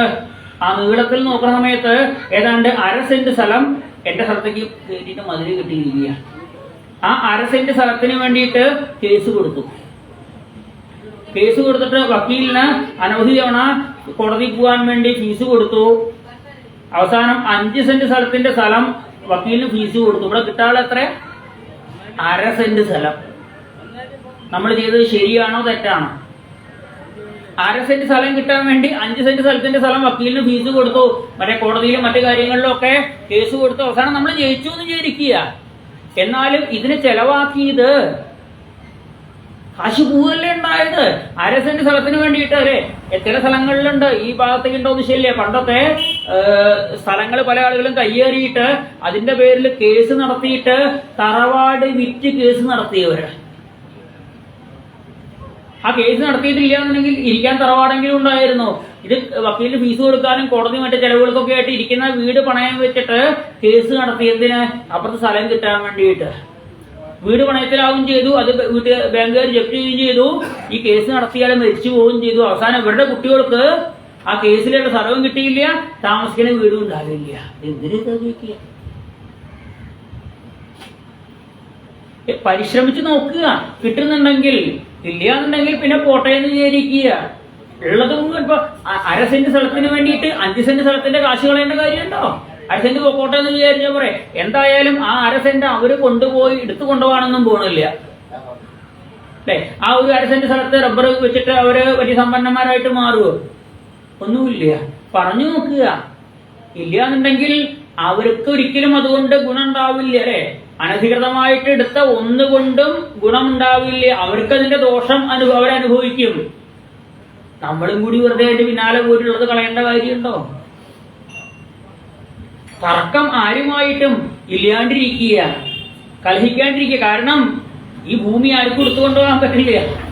എന്റേത് എന്ന് പറഞ്ഞ് പറയാമെന്ന് മാത്രമേ ഉള്ളൂ. നമ്മൾ പറയും അതെ എന്ത് വില കൊടുത്തും ഞാൻ ആ ഭൂമി സ്വന്തമാക്കൂട്ടോ എന്ന് നമ്മള് വലിയ വലിയ വീരവാദം പറയും. ഭൂമി പറയുകയാണ് ഒരു വിലയും കൊടുക്കാണ്ട് നിന്നെ ഞാൻ സ്വന്തമാക്കുന്നു. എപ്പോഴാ? നമ്മൾ മരിച്ചു കഴിഞ്ഞാൽ ഭൂമിയിലല്ലേ കൊണ്ടുപോയി വെക്കുക. ഒന്നുകിൽ 6 അടിയില് കുഴി എടുത്തിട്ട് കുഴിയിൽ കൊണ്ടുപോയി കുഴിച്ചിട്ട് നോക്കടാ. കുഴിച്ചിട്ടാ പിന്നെ ആ സ്ഥലത്തൊന്നും ഉപയോഗിക്കാൻ പറ്റില്ല എന്ന് പറഞ്ഞാൽ എന്ത് ചെയ്യും? എവിടെയെങ്കിലും കൊണ്ടുപോയിട്ട് കത്തിച്ച് കളയും. അല്ലെ പറമ്പിൽ കത്തിക്കുക? വേണ്ട, അവിടെ പൊതുശ്മശാനത്ത് കൊണ്ടുപോയിട്ട് കത്തിക്കുക. ഇന്ന് വിറക് പോലും ചിലവാക്കാൻ തയ്യാറാവണില്ല. ഇന്ന് ഗ്യാസാ പലതിലും ശവം കത്തിക്കാൻ വേണ്ടി. എന്നിട്ട് അവിടുന്ന് കുറച്ച് വെണ്ണീര് തരൂര്, അതും കൊണ്ടുപോയി എവിടെയാ കൊണ്ടുപോയി ഒഴുക്കുക. അതോടുകൂടി കഴിഞ്ഞു കഥ. എന്നിട്ടാണ് നമ്മള് ഭൂമി ഞാൻ സ്വന്തമാക്കും എന്ന് പറഞ്ഞ് അഹങ്കരിച്ചു കൊണ്ടിരിക്കുന്നത്. വരാഹമൂർത്തി പറഞ്ഞു തരികയാണ് എന്റേതാണ് ഭൂമി. ഭൂമിയെ വന്ദിക്കാനായിട്ട് മന്ത്രമൊക്കെ ഉണ്ട്. രാവിലെ എണീറ്റ് കഴിഞ്ഞാൽ എത്ര പേർക്ക് അറിയാന്ന് ശരിയില്ല. ഭൂമിയെ ചവിട്ടുന്നതിന് മുമ്പ് തൊട്ടുതലയിൽ വെക്കണം രാവിലെ. സമുദ്രേ വസനേ ദേവി പർവ്വതസ്തന മണ്ഡലേ വിഷ്ണുപത്നി നമസ്തുഭ്യം പാദസ്പർശം ക്ഷമസ്വമേ. വിഷ്ണുപത്നിയായിട്ടുള്ള ഭൂമിയെ തൊട്ട് തലയിൽ നെറുകയിൽ വെച്ചുകൊണ്ട് വേണം കാല് വെക്കാനായിട്ട്. അമ്മേ, ഭൂമിദേവിയെ ഞാൻ ചവിട്ടി നടക്കാൻ പോവാണ്. രാത്രി കിടക്കുന്നത് വരെ ചവിട്ടിയിട്ടാണ് നടക്കണത്. അല്ലെ? ഒരാൾ ചവിട്ടി കഴിഞ്ഞാൽ നമ്മൾ തൊട്ട് നെറുകയിൽ വെക്കാറുണ്ട്. ഭൂമിയെ ചവിട്ടാൻ തുടങ്ങുന്നതിന് മുമ്പ് തന്നെ ആ തൊട്ട് നെറുകയിൽ വെക്കണം. വിഷ്ണുപത്നിയാണ് ഭൂമിദേവി, അമ്മയാണ് നമ്മുടെയൊക്കെ. ആ വിഷ്ണുപത്നിയായിട്ടുള്ള ഭൂമിയുടെ പേരില് കലഹം ഉണ്ടാവേണ്ട കാര്യമില്ല എന്ന് പറയുക. ഭഗവാന്റെയാണ് ഭൂമിദേവി. അവിടെ ജീവിക്കാനായി നമുക്ക് അവസരം തന്നിരിക്കുകയാണ്. നമുക്ക് വേണ്ടതൊക്കെ ഭൂമിയിൽ നിന്ന് കിട്ടും. ഭക്തന്മാർക്കും മുമുഷു ജനങ്ങൾക്കും സക്തരായ വിഷയീ ജനങ്ങൾക്കും ഇച്ഛിച്ചിടുന്നതൊക്കെ കൊടുത്തിടും വിശ്വമാതാവ് ഭൂമി ശിവശിവ. വേണ്ടതൊക്കെ ഭൂമിയിൽ നിന്ന് കിട്ടും നമുക്ക്. ഭൂമിയുടെ മഹത്വത്തെ കുറിച്ച് നാളെ പൃഥുചരിത്രം ഭരണ സമയത്ത് ഉച്ചയ്ക്ക് ശേഷം ഭൂമിയുടെ മഹത്വത്തെക്കുറിച്ച് വീണ്ടും പറയുന്നുണ്ട്. മറ്റന്നാള് ഭൂഗോള വർണ്ണനയില് ഭൂമിയെക്കുറിച്ച്, ഭൂമിയുടെ മഹത്വം വീണ്ടും പറഞ്ഞു തരുന്നുണ്ട് ഭാഗവതത്തില്. ഈ വരാഹമൂർത്തി ഭൂമിയെ ഉയർത്തിക്കൊണ്ടുവന്നു. എല്ലാവരും മഹർഷീശ്വരന്മാരൊക്കെ വരാഹമൂർത്തിയെ നമസ്കരിച്ചു. നമോ നമസ്തുഭ്യം അസഹ്യവേഗ അമ്മേ, ഭൂമിദേവിയെ ഉയർത്തിക്കൊണ്ടുവന്ന ഭഗവാനെ നമോ നമസ്തേ അഖിലമന്ത്രദേവത ദ്രവ്യായ സർവകൃതവേ പ്രിയാത്മനെ വൈരാഗ്യ ഭക്തിയാത്മജയാനുഭാവിത ജ്ഞാനായ വിദ്യാഗുരവേ നമോ നമഃ. പഠിക്കുന്ന കുട്ടികൾക്ക് നല്ല വിദ്യാഭ്യാസം ഉണ്ടാവാനും ആ ശ്രീവരാഹത്ത് പോയിട്ട് വരാഹമൂർത്തിയെ പ്രാർത്ഥിച്ചാൽ മതി. മാസത്തിൽ ഒരിക്കലെങ്കിലും കുട്ടികളെ കൊണ്ടുപോയി വരാഹമൂർത്തിയെ കൊണ്ടുപോയി തൊഴിയിക്കുക. നെയ്യാറ്റിൻകരക്കാർക്ക് വലിയ ദൂരമൊന്നുമില്ല. പത്മനാഭസ്വാമിയെ തൊഴിയിക്കാം. കൂട്ടത്തില് അവിടെ ശ്രീവരാഹമൂർത്തിയെ കൊണ്ടുപോയി തൊഴിയിക്കുക. കുട്ടികൾക്ക് വിദ്യാഗുരുനാഥനും കൂടിയാണ് വരാഹമൂർത്തി. അതുകൊണ്ട് പഠിക്കാൻ മോശമുള്ള കുട്ടികളെയൊക്കെ അവിടെ കൊണ്ടുവന്ന് തൊഴിയിക്കുക. മാസത്തിൽ ഒരിക്കലെങ്കിലും, ഇപ്പൊ ദിവസമോ അല്ലെങ്കിൽ ആഴ്ചയിലോ പറയണില്ല, മാസത്തിൽ മലയാള മാസം നോക്കിയിട്ട്, ഇംഗ്ലീഷ് മാസം നോക്കിയിട്ടല്ല, മലയാള മാസം നോക്കിയിട്ട്. ഇതിപ്പോ മിഥുനമാസമാണ് വരണത് അല്ലെ? മിഥുനമാസം പകുതിയായിട്ടേ ഉള്ളൂ, പകുതിയാവണേ ഉള്ളൂ. മിഥുനമാസത്തിലെ കൊണ്ടുപോയി തൊഴിയിക്കുക, കർക്കിടക മാസത്തിലെ കൊണ്ട് തൊഴിയിക്കുക. എല്ലാ മാസത്തിലും കുട്ടികളെ കൊണ്ട് തൊഴിയിക്കുക. അവർക്ക് പഠനത്തില് ഉയർച്ച ഉണ്ടാവാൻ ജ്ഞാനായ വിദ്യാഗുരവേ നമോ നമ. വിദ്യാഗുരുനാഥനായിട്ട് കൂടി വരാഹമൂർത്തിയെ ഇന്നലെ കൊണ്ട് തൊഴിയിച്ചു. ഇവിടെ വരാഹമൂർത്തി ഇവിടെ വന്നിട്ടുണ്ടായിരുന്നു ഇന്നലെ അല്ലെ? ഇന്ന് നരസിംഹമായിട്ടാണ് വന്നിരിക്കുന്നത്. ഇന്നലെ ഇവിടെ വന്ന് തൊഴുതവർക്ക് അത് മതി. കാരണം വരാഹമൂർത്തിയായിട്ടായിരുന്നു ദശാവതാരത്താരത്തിൽ ഇന്നലെ അല്ലെ? ഇന്നലെ ഫോട്ടോ എടുത്ത് വെച്ചവരോട് ചോദിച്ചാൽ മൊബൈൽ ഉണ്ടാവും വരാഹമൂർത്തിയായിട്ട് ഭംഗിയായിട്ട് ചന്ദനം ചാർത്തിയത്. ആ വരാഹമൂർത്തിയെ ശ്രീവരാഹത്ത് പോയിട്ട് തൊഴുക, നമസ്കരിക്കുക. ഈ വരാഹാവതാര കഥ കേട്ടപ്പോഴാണ് ഈ വരാഹമൂർത്തിയല്ലേ ഹിരണ്യാക്ഷൻ എന്ന അസുരനെ നിഗ്രഹിച്ചത്.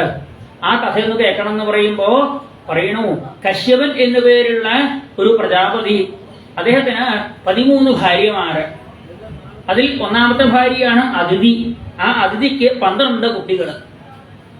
അപ്പോഴാണ് രണ്ടാമത്തെ ഭാര്യയായിട്ടുള്ള ദിതി ഏതാണ്ട് ഈ സമയത്ത് വൈകുന്നേരം ഒരു 6:30 സമയത്ത് ആ കശ്യപന്റെ അടുത്ത് പോയിട്ട് ചോദിക്കുക, അങ്ങയുടെ മറ്റു ഭാര്യമാർക്ക് കുട്ടികളുണ്ടല്ലോ, എനിക്കെന്താ സന്താന ഭാഗ്യം തരാത്തത്? തരാന്ന് പറഞ്ഞു. തീർച്ചയായിട്ടും നിന്റെ ആഗ്രഹം ഞാൻ സാധിപ്പിച്ചു തരാം.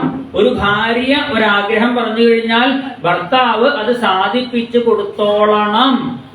കാരണം എന്താ, ആ ഭാര്യയ്ക്ക് പോയി പറയാൻ വേറെ ആരുമില്ല. കല്യാണം കഴിഞ്ഞാൽ പിന്നെ ഭാര്യയ്ക്ക് തന്റെ അച്ഛനോട് പോയിട്ട് പറയാൻ പറ്റുമോ?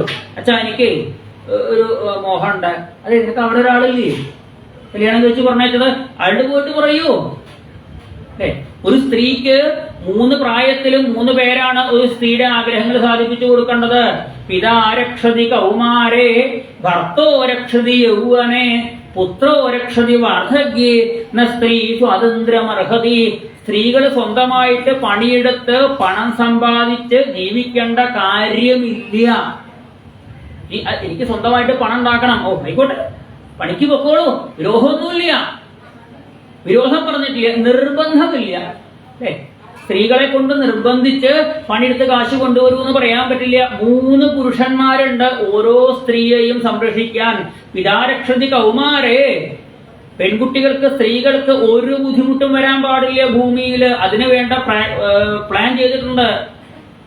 ഒരു പെൺകുട്ടിക്ക് കുട്ടിക്കാലത്ത് എന്ത് വേണോ എല്ലാം അച്ഛൻ ചെയ്തു കൊടുത്തോളണം.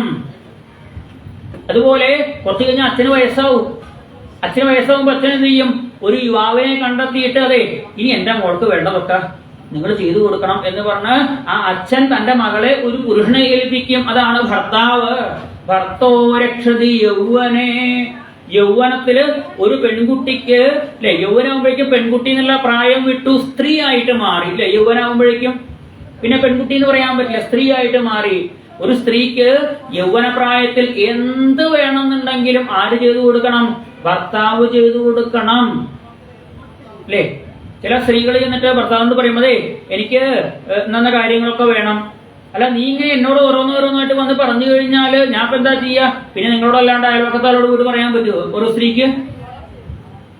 സ്ത്രീക്കും തന്റെ ഭർത്താവിനോടല്ലേ പറയാൻ പറ്റുള്ളൂ, വേറെ ആൾ പോയി പറയാൻ പറ്റുമോ? തന്റെ അച്ഛൻ വയസ്സായി വീട്ടിലിരിക്കുക, അച്ഛനോട് പോയിട്ട് പറയാൻ പറ്റുമോ? കശ്യപൻ പറയുകയാണ്, ഒരു സ്ത്രീക്ക് തന്റെ ഭർത്താവ് എന്താ വേണ്ടത് വെച്ചാൽ ചെയ്തു കൊടുക്കണം എന്നാണ്. ഒരു ബുദ്ധിമുട്ടുണ്ടാവാൻ പാടില്ല. ഇനി ഭർത്താവിന് കുറച്ച് കഴിഞ്ഞാൽ വയസ്സാവും. ഭർത്താവിന് 60 വയസ്സ് 70 വയസ്സ് കഴിഞ്ഞാൽ ഭർത്താവിന് വേണ്ടി ഭാര്യയ്ക്ക് വേണ്ടി ഒന്നും ചെയ്തു കൊടുക്കാൻ പറ്റില്ല. അപ്പൊ എന്ത് ചെയ്യും? അപ്പൊ അവിടെ വേറൊരു യുവാവുണ്ട്. ആരാ? പുത്രോ രക്ഷതി വാർദ്ധക്യേ. ഒരു സ്ത്രീക്ക് വയസ്സായി കഴിഞ്ഞാൽ പിന്നെ മകൻ വേണം ആ അമ്മയ്ക്ക്. കാരണം ഭർത്താവ് വയസ്സായി, ഭർത്താവിനൊന്നും ചെയ്യാൻ പറ്റില്ല. അവിടെ മകൻ വേണം ആ സ്ത്രീക്ക് വേണ്ട കാര്യങ്ങളൊക്കെ ചെയ്തു കൊടുക്കാനായിട്ട്. മകൻ ചെയ്തു കൊടുത്തോളണം എന്നാണ്. ഒരമ്മയ്ക്ക് വേണ്ട കാര്യങ്ങൾ ഒരു വിഷമം ഉണ്ടാകാൻ പാടില്ല. ഒരു സ്ത്രീക്ക് ചെറുപ്പത്തിൽ അച്ഛനും, യൗവനത്തിൽ ഭർത്താവും, വാർദ്ധക്യത്തിൽ മകനും സംരക്ഷിച്ചു കൊള്ളണം എന്ന നിയമമാണത്. ആ നിയമം തെറ്റിച്ചു കഴിഞ്ഞാൽ ശിക്ഷയുണ്ട് പുരുഷന്മാർക്ക്. അത് പാലിക്കേണ്ടത് തന്നെയാണ്.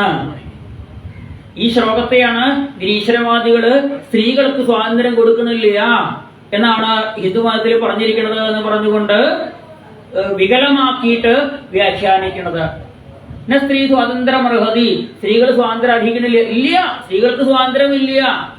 സ്വാതന്ത്ര്യമില്ല എന്ന് പറഞ്ഞു കഴിഞ്ഞാൽ അവര് സ്വതന്ത്രരായിട്ട് പണിയെടുത്ത് കാശുണ്ടാക്കി ജീവിച്ചോളണം എന്നില്ല എന്നാണ്. അവരെ രക്ഷിക്കാൻ 3 പ്രായത്തിൽ 3 പുരുഷന്മാര് അവർക്ക് വേണ്ടതൊക്കെ ചെയ്തു കൊടുക്കണം എന്നുള്ള 3 വരികളെ മാത്രം പറയില്ല. അവസാനത്തെ വരി മാത്രം പറയും. സ്ത്രീകൾ സ്വാതന്ത്ര്യമില്ല. പിതാവും പുത്രനും ഭർത്താവ് രക്ഷിച്ചോളണം എന്നാണ്. ഇത് കശ്യപൻ പറഞ്ഞു തരുന്നതാണ്. കശ്യപൻ പറഞ്ഞു, ദിതി നിന്റെ ആഗ്രഹം സാധിപ്പിച്ചു തരാം. കാരണം ഒരു സ്ത്രീ തന്റെ ഭർത്താവിന്റെ കൂടെ വരുമ്പോ തന്റെ അച്ഛനെ ഉപേക്ഷിച്ചിട്ടാ വരണത്, തന്റെ അമ്മയെ ഉപേക്ഷിച്ചിട്ടാ വരണത്, തന്റെ വീട് ഉപേക്ഷിച്ചാ വരണത്, തന്റെ നാട് ഉപേക്ഷിച്ചാണ് വരണത്. തന്റെ ആഗ്രഹങ്ങളെ പോലും ഉപേക്ഷിച്ചിട്ട് ഇനി ഭർത്താവിന്റെ വീട്ടില് ഭർത്താവിന്റെ അച്ഛനെ അച്ഛനായിട്ട് കണ്ട്, ഭർത്താവിന്റെ അമ്മയെ അമ്മയായിട്ട് കണ്ട്, ഭർത്താവിന്റെ വീടിനെ വീടായിട്ട് കണ്ട്, ഭർത്താവിന്റെ ബന്ധുക്കളെ ബന്ധുക്കളായിട്ട് കണ്ട്, സ്വന്തം വീട്ടിൽ അടുക്കള പണി എടുക്കാത്ത പെൺകുട്ടിയാണെങ്കിലും ഭർത്താവിന്റെ വീട്ടിൽ വന്നാൽ അവിടെ പണിയെടുക്കാണ്ടിരിക്കുകയോ? സ്വന്തം വീട് തൂത്തുവാരിയിട്ടുണ്ടാവില്ല. അമ്മ പാവല്ലേ കുട്ടി വിചാരിച്ചിട്ട് അമ്മയാവും ചെയ്തു കൊടുത്തിട്ടുണ്ടാവും. പക്ഷേ ഭർത്താവിന്റെ വീട്ടിൽ വന്നാൽ കുട്ടിക്ക് എല്ലാം പണിയെടുക്കണം. അപ്പോ ഒരു ബന്ധവുമില്ലാത്ത ഭർത്താവിന്റെ വീട്ടിൽ തന്റെ ഏറ്റവും അടുത്ത ബന്ധു അല്ലെ, എന്തിന് തന്റെ പേരിന്റെ കൂടെ പോലും ഭർത്താവിന്റെ പേര് ചേർത്തിട്ടേ പറയുള്ളൂ സ്ത്രീകൾ. ചിലപ്പോ വെറുതെ അങ്ങോട്ട് പേര് മാത്രം പറഞ്ഞു പോയില്ല. കല്യാണം കഴിഞ്ഞാല് അവർ പേരിന്റെ കൂടെ ഭർത്താവിന്റെ പേര് പോലും, പേര് പറയുമ്പോ പോലും ഭർത്താവിന്റെ പേര് ചേർത്ത് പറഞ്ഞുകൊണ്ട് അല്ലെ. ഏതെങ്കിലും ഭർത്താവ് പേര് പറയുമ്പോൾ ഭാര്യയുടെ കൂടി ചേർത്ത് പറയാറുണ്ടോ? കല്യാണം കഴിഞ്ഞൊരു ഭർത്താവ് എന്താ പേര്, ആ പേരിന്റെ കൂടെ ഭാര്യയുടെ പേര് കൂടി ചേർത്ത് ഒരിക്കലും പറയാറില്ല. പക്ഷെ സ്ത്രീകൾ പലതിക്കലും പറഞ്ഞു കേട്ടിട്ടുണ്ട് അല്ലെ, പേരിന്റെ കൂടെ ഭർത്താവിന്റെ പേര് പറഞ്ഞു കേട്ടെ. ചിലപ്പോ കല്യാണത്തിന് മുമ്പാണെങ്കിൽ അച്ഛന്റെ പേരാവും പറയുണ്ടാവുക. കാരണം എന്താ, അതെ എന്നെ സംരക്ഷിക്കാൻ ഒരാളുണ്ട് കേട്ടോ അച്ഛൻ. കല്യാണം കഴിഞ്ഞ ഭർത്താവിന്റെ ഇഷ്ടത്തിന് വേണ്ടി സ്വന്തം ഇഷ്ടം പോലും മാറ്റിവെക്കുന്നവളാണ് ഭാര്യ. അതെ പോരുന്നോ, ഇവിടെ സത്താത്തിന് പോരുന്നോ, ഞാൻ അദ്ദേഹത്തോടൊന്ന് ചോദിക്കട്ടെ എന്നാ പറയാ. ഭർത്താവിനോടൊന്ന് ചോദിക്കട്ടെ എന്ന് പറയും. എന്നാ ഭർത്താവ് എവിടെങ്കിലും ഭാര്യയോട് ചോദിക്കാറുണ്ടോ? അതോടില്ലേ ചിലപ്പോ. നീ സമ്മതിക്കരുത്. ഭാര്യയുടെ സമ്മതം ഇല്ലാണ്ട് ഒരിടത്തും ഭർത്താവ് പോകാൻ പാടില്ല. അത് കാരണം പല ആണുങ്ങൾക്കും എന്നെ പ്രഭാഷണത്തിന് വിളിക്കാൻ മടിയ, പല ആൾക്കാർക്കും എന്നെ പിടിക്കാൻ മടിയ. നിങ്ങളിത് പറഞ്ഞിട്ട് ഇത് സ്ത്രീകളെല്ലാരും കൂടി ഞങ്ങളെ തലയിൽ കയറേണ്ടവരാണ്. സ്ത്രീകൾ പിന്നെ അയൽവാസിയുടെ തലയിൽ കയറി പോയാൻ പറ്റും, സ്വന്തം ഭർത്താവിന്റെ തലയിലേ കയറാൻ പറ്റുള്ളൂ. അല്ലെങ്കിൽ ഭാര്യ എന്തെങ്കിലും ദേഷ്യപ്പെടുന്ന സമയത്ത് ഞാൻ ചോദിക്കും, അതെ എന്തിനാ എന്നോട് ദേഷ്യപ്പെടുന്നത്? പിന്നെ ഞാൻ ആരോടാ ദേഷ്യപ്പെടുക ചോദിച്ചു. ഒരു ഭാര്യയ്ക്ക് ദേഷ്യപ്പെടണം എന്നുണ്ടെങ്കിൽ അയൽക്കാരനോടാണോ പോയി ദേഷ്യപ്പെടുക? തന്റെ ഭർത്താവ്. ഭാര്യയ്ക്ക് സ്നേഹിക്കാനും കെട്ടിപ്പിടിക്കാനും ദേഷ്യപ്പെടാനും പിണങ്ങാനും ഇണങ്ങാനും ഒക്കെയുള്ള പുരുഷനാണ് ആര്? ഭർത്താവ്. അതുപോലെ തിരിച്ചു അതെ, ഭർത്താവിന് ഇണങ്ങാനും പിണങ്ങാനും സ്നേഹിക്കാനും കെട്ടിപ്പിടിക്കാനും ഒക്കെയുള്ള സ്ത്രീയാണ് ആര്? ഭാര്യ. അല്ലാണ്ട് വേറെ വല്ല സ്ത്രീകളെ പോയി കെട്ടിപ്പിടിക്കാൻ പറ്റുമോ? വേറെ വല്ല സ്ത്രീകളോട് പോയിട്ട് പിണങ്ങാൻ പറ്റുമോ? പിണങ്ങാനും ഇണങ്ങാനും ഒക്കെയുള്ള ആളാണ് ആര്? ഭാര്യ ഭർത്തൃബന്ധം. ജീവിതത്തിൽ ഇന്നേ വരെ കാണാത്തവര് ഒരുമിച്ച് ഒരു ദിവസം അങ്ങോട്ട് ജീവിക്കാൻ തുടങ്ങുകയാണ്. അവരെ പോലെ ബന്ധം വേറെ ആർക്കെങ്കിലും ഉണ്ടാവുകയോ? ഇപ്പൊ ഭർത്താവ് കിടക്കണം മുറിയിലേക്ക്, ഭാര്യയ്ക്ക് എപ്പോ വേണമെങ്കിൽ കയറി ചെല്ലാം. അവർ രണ്ടുപേരും ഇരിക്കുന്നിടത്തേക്ക് അച്ഛനാണ് അമ്മയാണെന്ന് പറഞ്ഞാൽ എപ്പോഴും കയറി ചെല്ലാൻ പറ്റുമോ? ഏട്ടനാണ് അനിയനാണ് ഞങ്ങൾ ഒരുമിച്ച് കളിച്ചു വളർന്നവരാണെന്ന് പറഞ്ഞ് അവരുടെ ബെഡ്റൂമിലേക്ക് കയറി ചെല്ലാൻ പറ്റുമോ? ഏട്ടനോ അനിയനോ? ഇല്ല. അതെ, ഞങ്ങൾ ചെറുപ്പം മുതൽ ഒന്നിച്ച് ജീവിച്ചവരാ, നിങ്ങളിപ്പോ വന്നിട്ടല്ലേ ഉള്ളൂ എന്ന് പറഞ്ഞ് ഇപ്പൊ വന്ന ഭാര്യയ്ക്കാണ് അവിടെ കൂടുതൽ സ്ഥാനം. ഇപ്പൊ മിഞ്ഞാന്ന് കല്യാണം കഴിഞ്ഞ് വന്നിട്ടേ ഉള്ളൂ, അവര് റൂം അടച്ച് അവിടെ ഇരിക്കുക. ഇന്നലെ അവര് കൂടെ ഉണ്ടായിരുന്ന അച്ഛനും അമ്മയ്ക്കും ഇല്ല, അവർക്ക് രണ്ടാം സ്ഥാനമേ ഉള്ളൂ. കല്യാണം കഴിഞ്ഞാൽ ഭാര്യയുടെ മുമ്പിൽ ഭർത്താവിനും ഭർത്താവിന്റെ മുമ്പിൽ ഭാര്യയ്ക്കും തന്നെയാണ് ഒന്നാം സ്ഥാനം. അത് കഴിഞ്ഞിട്ടേ കുട്ടികൾക്ക് പോലും ഉള്ളൂ. അല്ലേ? കുട്ടികൾ ജോലി കിട്ടി വേറെ പോയി താമസിച്ചു എന്ന് വരും. ഭാര്യ ഭർത്താവ് അല്ലേ, എത്ര ജോലി കിട്ടി ദൂരെ പോയാലും ഭർത്താവിന്റെ ചിന്ത എന്താ? ജോലി നാട്ടിലേക്ക് ട്രാൻസ്ഫർ വാങ്ങിയിട്ട് ഭാര്യയുടെ കൂടെ കിടണം, അല്ലെങ്കിൽ ഭാര്യയ്ക്കും കൂടി അവിടെ എന്തെങ്കിലും ജോലി കിട്ടിയിട്ട് അങ്ങോട്ട് കൊണ്ടുപോകണം എന്നുള്ളതാണ്, ഒരുമിച്ച് ജീവിക്കണം എന്നുള്ളതാണ്. ഏട്ടനെ അനിയനെ കൂടെ കൊണ്ടുപോകണമെന്ന് എല്ലാവരും ആരെങ്കിലും മോഹിക്കാറുണ്ടാവും. അതില്ല, ഭാര്യാഭർത്തൃ ബന്ധത്തിന്റെ ആ തീവ്രത. കശ്യപൻ പറഞ്ഞു, ഭാര്യയുടെ ആഗ്രഹങ്ങളൊക്കെ ഭർത്താവ് സാധിപ്പിച്ച് കൊടുക്കണം. തീർച്ചയായിട്ടും ഞാൻ സാധിപ്പിച്ചു തരാം. സന്ധ്യാസമയാണ് ഇപ്പോ, അല്ലേ? അപ്പൊ സന്ധ്യ കഴിഞ്ഞിട്ട് സന്താന ഭാഗ്യം തരാന്ന് പറഞ്ഞപ്പോ ദിതി പറഞ്ഞു, എനിക്ക് ഇപ്പൊ തന്നെ ഗർഭം ധരിക്കണം എന്ന് പറഞ്ഞു. ഇപ്പൊ പറ്റില്ല, ഇപ്പൊ സന്ധ്യാസമയാണ്, നാമം ജപിക്കേണ്ട സമയമാണ്, ശ്രീപരമേശ്വരൻ താണ്ഡവനൃത്തം ആടുന്ന സമയമാണ് എന്ന് പറഞ്ഞു. അത് പറ്റില്ല, എനിക്ക് ഇപ്പൊ ഗർഭം ധരിക്കണം എന്ന് പറഞ്ഞു. അദ്ദേഹത്തിന്റെ ഉത്തരീയം പിടിച്ചു വലിക്കാൻ തുടങ്ങി. വിധിയെ തടുക്കാൻ ആർക്കും പറ്റില്ല. കശ്യപൻ ആ ഗർഭാധാനം ചെയ്തു. ദിതി ഗർഭിണിയായി. കുറച്ചു കഴിഞ്ഞപ്പോഴാണ് ദിതിക്ക് തോന്നിയത്, ഞാൻ സന്ധ്യാസമയത്താണ് ഗർഭം ധരിച്ചത്, അതുകൊണ്ട് എന്തെങ്കിലും ദോഷമുണ്ടാവുമോ എന്ന് ഭർത്താവിനോട് ചെന്ന് ചോദിച്ചപ്പോ 2 ദുഷ്ടന്മാരായ മക്കൾ നിനക്ക് ഉണ്ടാവും എന്ന് പറഞ്ഞു. സന്ധ്യാസമയത്ത് ഗർഭം ധരിക്കുകൊണ്ട് അവരുടെ ശല്യം സഹിക്ക വയ്യാണ്ട് വരുമ്പോ ഭഗവാൻ തന്നെ വന്ന് നിന്റെ മക്കളെ നിഗ്രഹിക്കും എന്ന് പറഞ്ഞു. അപ്പൊ ദിതിക്ക് ലേശ സമാധാനമായി. എന്താ? തന്റെ മക്കൾക്ക് അവസാന കാലത്ത് ഭഗവാന്റെ കൈ കൊണ്ടാണല്ലോ മരണം. അപ്പൊ ഭഗവാനെ കാണാൻ പറ്റും അവർക്ക്. ശാപത്തെ അനുഗ്രഹമായിട്ട് സ്വീകരിച്ചു. ഗർഭത്തിലെ കുട്ടികൾ വളർന്നു വന്നു. ആ കുട്ടികള് ഗർഭത്തിലെ ദുഷ്ടന്മാരാകുക കാരണം ലോകം മുഴുവൻ ചൂട് വ്യാപിച്ചു. സ്വർഗത്തിൽ വരെ ചൂട് വന്നപ്പോ ദേവന്മാർ ചെന്നിട്ട് ബ്രഹ്മാവിനോട് ചോദിച്ചു, ഇതെന്താ വല്ലാണ്ട് ചൂട് വന്നിരിക്കണത്? പറഞ്ഞു, ദിതിയുടെ ഗർഭത്തില് 2 ദുഷ്ടന്മാരാണ്, അവരുടെ ചൂടാണ് എന്ന് പറഞ്ഞു. എന്താ അവർ ദുഷ്ടന്മാരാവാൻ കാരണം എന്ന് ചോദിച്ചപ്പോ ബ്രഹ്മാവിന്റെ മക്കളായിട്ടുള്ള സനകാദികള്, സനന്ദൻ, സനാതനൻ, സനൽകുമാരൻ, സനകൻ തുടങ്ങിയ 4 പേര് ഭഗവാനെ കാണാൻ വേണ്ടി വൈകുണ്ഠ ലോകത്തിൽ ചെന്നപ്പോ വൈകുണ്ഠനാഥന്റെ കാവൽക്കാരായ ജയനും വിജയനും ഇവരെ തടഞ്ഞപ്പോ ആ വിഷ്ണുദൂതന്മാരെ സനകാദികൾ ശപിച്ചു, ഭഗവാനെ കാണാൻ വരുന്നവരെ തടഞ്ഞ നിങ്ങള് 3 ജന്മം അസുരന്മാരായിട്ട് പോട്ടെ എന്ന് പറഞ്ഞ് ശപിച്ചു. അവരാണ് ദിതി ഗർഭത്തിലെ ആദ്യത്തെ ജന്മം. ദിതി പ്രസവിച്ചു. ഹിരണ്യാക്ഷൻ, ഹിരണ്യകശിപു പറഞ്ഞ 2 ലോകകണ്ടകന്മാരാണ്ടായത്. 2 പേരുടെ കയ്യിലും ഓരോ ഗത കൊടുത്തിട്ട് കശ്യപൻ പറഞ്ഞു, ഈ ഗത കയ്യിലുള്ളതോളം നിങ്ങളെ ആർക്കും കൊല്ലാൻ പറ്റില്ല. ആ ഹിരണ്യാക്ഷൻ ഭൂമിയെ എടുത്തുകൊണ്ടുപോയി അസുരന്മാരെ ലോകത്തെ രസാതലത്തിൽ കൊണ്ടുവച്ചു. തന്നോട് യുദ്ധത്തിന് ആരെങ്കിലും ഉണ്ടോ എന്ന് അന്വേഷിച്ച് നടക്കുമ്പോഴാണ് വരുണദേവൻ പറഞ്ഞു, നിനക്ക് യുദ്ധത്തിന് പറ്റിയ ഒരാളുണ്ട്. ആരാ? മഹാവിഷ്ണു ഉണ്ട്. നാരായണൻ നിനക്ക് പറ്റിയ ആളാണ് എന്ന് പറഞ്ഞു. ഹിരണ്യാക്ഷൻ നാരായണനെ അന്വേഷിച്ച് നടക്കുമ്പോഴാണ് നാരായണ നാമം ജപിച്ചു കൊണ്ടുവരുന്ന ശ്രീനാരദ മഹർഷിയെ കണ്ടതും നാരദ മഹർഷിയോട് നാരായണൻ ഒന്ന് കാണിച്ചു തരുമോ എന്ന് ചോദിച്ചു. അതാ ഭൂമിയെ എടുത്തു കൊണ്ടുപോകുന്ന ആളാണ് നാരായണൻ എന്ന് പറഞ്ഞു. ചെന്ന് നോക്കുമ്പോ ഒരു പന്നിയുടെ വേഷത്തിലാണ് ഭഗവാൻ ഭൂമിയെ ഉയർത്തിക്കൊണ്ടു പോണത്. ആ വരാഹമൂർത്തിയാണോ, ഈ പന്നിയാണോ മഹാവിഷ്ണു എന്ന് പറഞ്ഞത്? ഭഗവാൻ പറഞ്ഞു, എനിക്ക് ഏത് വേഷം കെട്ടാനും പ്രയാസമൊന്നുമില്ല. ഇന്നലെ പന്നിയായിട്ട് വേഷം കെട്ടിയിച്ചാൽ ഇന്ന് നരസിംഹമായിട്ടാണ്, നാളെ ചെറിയ കുട്ടിയായിട്ട് വാമനായിട്ടാണ്, അത് കഴിഞ്ഞാൽ മറ്റന്നാള് പരശുരാമനായിട്ടാണ്, ശ്രീരാമനായിട്ടും ബലരാമനായിട്ടും കൃഷ്ണനായിട്ടും വേഷങ്ങൾ പലതും കെട്ടും. എന്റെ വേഷം കണ്ടിട്ട് മോശമാണെന്ന് വിചാരിക്കണ്ട എന്ന് പറഞ്ഞു. വരാഹമൂർത്തിയും ആ ഹിരണ്യാക്ഷനുമായിട്ട് ഗംഭീര യുദ്ധം. സന്ധ്യാസമയം കഴിഞ്ഞു. കുറച്ചു നേരം കൂടി യുദ്ധം നീട്ടിക്കൊണ്ടുപോയി. ഭഗവാൻ തന്റെ ഗത അവിടെ താഴെ ഇട്ടു. കാരണം ഹിരണ്യാക്ഷന്റെ കയ്യിൽ ഗതയുണ്ട്. ആ ഗതയുള്ളപ്പോ അവനെ കൊല്ലാൻ പറ്റില്ല. ഹിരണ്യാക്ഷനും തന്റെ ഗത താഴെയിട്ട് 2 പേരും തമ്മിൽ മുഷ്ടിയുദ്ധം നടത്തിയപ്പോ കരേണ കർണമൂലേഹൻ, ഹിരണ്യാക്ഷന്റെ ആ കർണമൂലത്തില് ചെവിക്കുറ്റിക്ക് നോക്കിയിട്ട് വരാഹമൂർത്തി ഒരൊറ്റ അടി കൊടുത്തു അത്രേ. അതോടുകൂടി തല കറങ്ങി മലന്നടിച്ച് വീണ് ആ ഹിരണ്യാക്ഷന്റെ കഥ കഴിഞ്ഞു എന്ന് പറയുക. യോ വൈ ഹിരണ്യാക്ഷവധം മഹാത്ഭുതം. ആ ഹിരണ്യാക്ഷവധം കഥ മഹാ അത്ഭുതം തന്നെയാണ് എന്ന് പറയുക. ഹിരണ്യാക്ഷന്റെ കഥ കേട്ട് കഴിഞ്ഞാൽ നമ്മൾക്ക് അഹങ്കാരം ഉണ്ടാവില്ല എന്ന് പറഞ്ഞു. എന്റെ കഴിവ് എന്ന് പറഞ്ഞുകൊണ്ട് നമുക്ക് ചിലപ്പോൾ ചില അഹങ്കാരം തോന്നാറുണ്ടതേ, ഞാനങ്ങോട്ട് ചെന്നാൽ അതൊക്കെ ശരിയാവും, ഒക്കെ ഞാൻ ശരിയാക്കി തരാം എന്നൊരു തോന്നൽ ഉള്ളിൽ വന്നിട്ടുണ്ടെങ്കിൽ അത് അഹങ്കാരമാണ്. ആ അഹങ്കാരം നമ്മളെ നശിപ്പിക്കുകയുള്ളൂ. അഹങ്കാരം ഇല്ലാണ്ടാക്കാൻ നോക്കണം എന്നാണ് പറഞ്ഞത്. ശ്രദ്ധയോടുകൂടി ജീവിക്കണം. ഒരിക്കലും ആനന്ദ ചിന്മയ ഹരേ ഗോപികാരമണ ഞാനെന്ന ഭാവം അത് തോന്നായിക വേണം. ഇഹ തോന്നുന്നതാകിൽ അഖിലം ഞാനിതെന്ന വഴി തോന്നേണമേ വരദ നാരായണായ നമ. ഞാനെന്ന ഭാവമാണ് അഹങ്കാരം, അതില്ലാണ്ടാവാൻ നോക്കണം. കാമം ക്രോധം ച ലോഭം ച ദേഹേ തിഷ്ഠതി തസ്കര ജ്ഞാനരത്നാപഹാരായ തസ്മാൽ ജാഗ്രത ജാഗ്രത.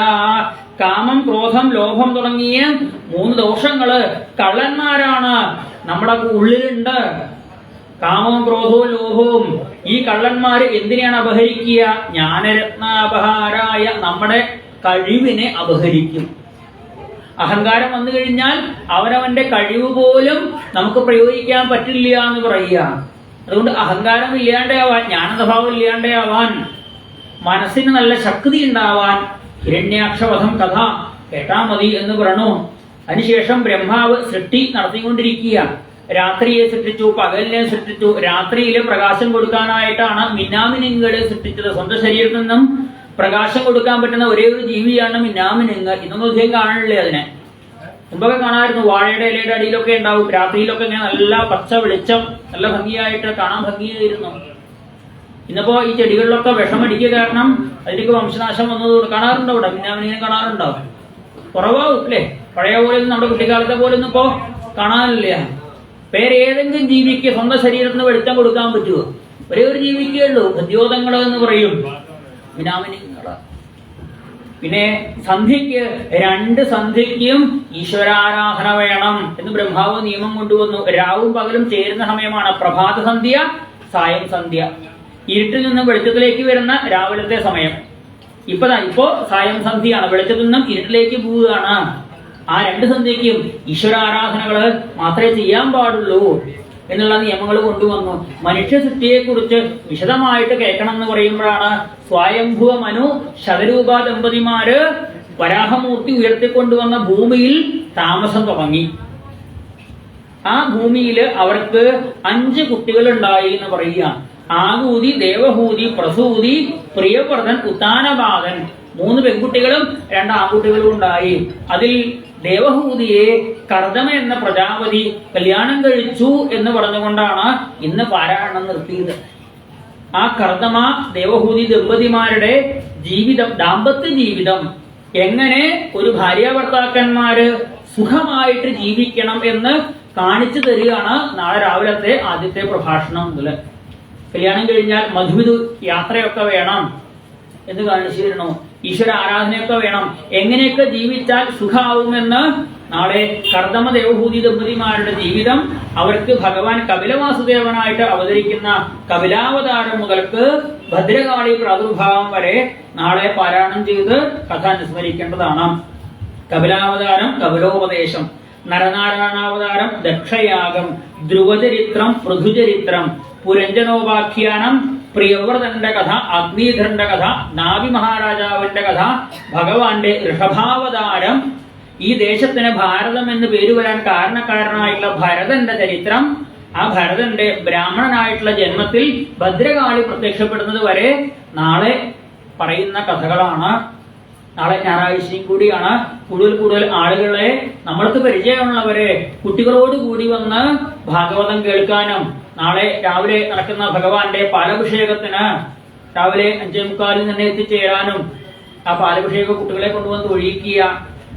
നാളെ വാമനാവതാരമായിട്ട് ഭഗവാനെ ചന്ദനം ചാർത്തും, ആ ചന്ദനം ചാർത്തും മറ്റുള്ള പൂജകളൊക്കെ കുട്ടികളെ കൊണ്ടുവന്ന് ഒഴിയിക്കുക. കൂടുതൽ ആളുകളോട് ഭാഗവത സപ്താഹത്തെ കുറിച്ച് പറഞ്ഞ് പറ്റുന്ന സമയം കുറച്ച് പൂജാകാര്യങ്ങളൊക്കെ മൗനമായിട്ട് ദർശിച്ച് പ്രാർത്ഥനകളൊക്കെ ചെയ്യുക.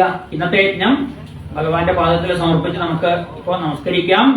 സർവത്ര ഗോവിന്ദ നാമ സങ്കീർത്തനം, ഗോവിന്ദ ഗോവിന്ദ. മുരാരേണപുരേശ രാധാ കൃഷ്ണ ശരണം മേ തവ ചരണയുഗം. ദേവി മഹേശ്വരി പാർവതി ശങ്കരി ശരണം മേ തവ ചരണയുഗം. സാംബ സദാ ശിവ ശംഭോ ശങ്കര ശരണം മേ തവ ശരണയുഗം. മള്ളിയൂർ ഗണപതി വിഘ്ന വിനാശക ശരണം മേ തവ ശരണയുഗം. കായേന വാചാ മനസേന്ദ്രിയൈർവാ ബുദ്ധ്യാത്മനാ വാ പ്രകൃതേ സ്വഭാവാത് കരോമി യദ്യത് സകലം പരസ്മൈ നാരായണായേതി സമർപ്പയാമി. ആ കർപ്പൂരം തൊഴുതോളൂ. ഇവിടെ വന്ന് അർച്ചിച്ച പൂവ് പ്രസാദമായിട്ട് വാങ്ങിക്കോളൂ. കരചരണകൃതം വാ കർമ്മജം കായജം വാ ശ്രവണനയനജം വാ മാനസം വാ അപരാധം വിഹിതമവിഹിതം വാ സർവമേതലക്ഷമസ്തു ശിവശിവകരുണാബ്ധേ ശ്രീ മഹാദേവ ശംഭോ. നാരായണ നാരായണ നാരായണ.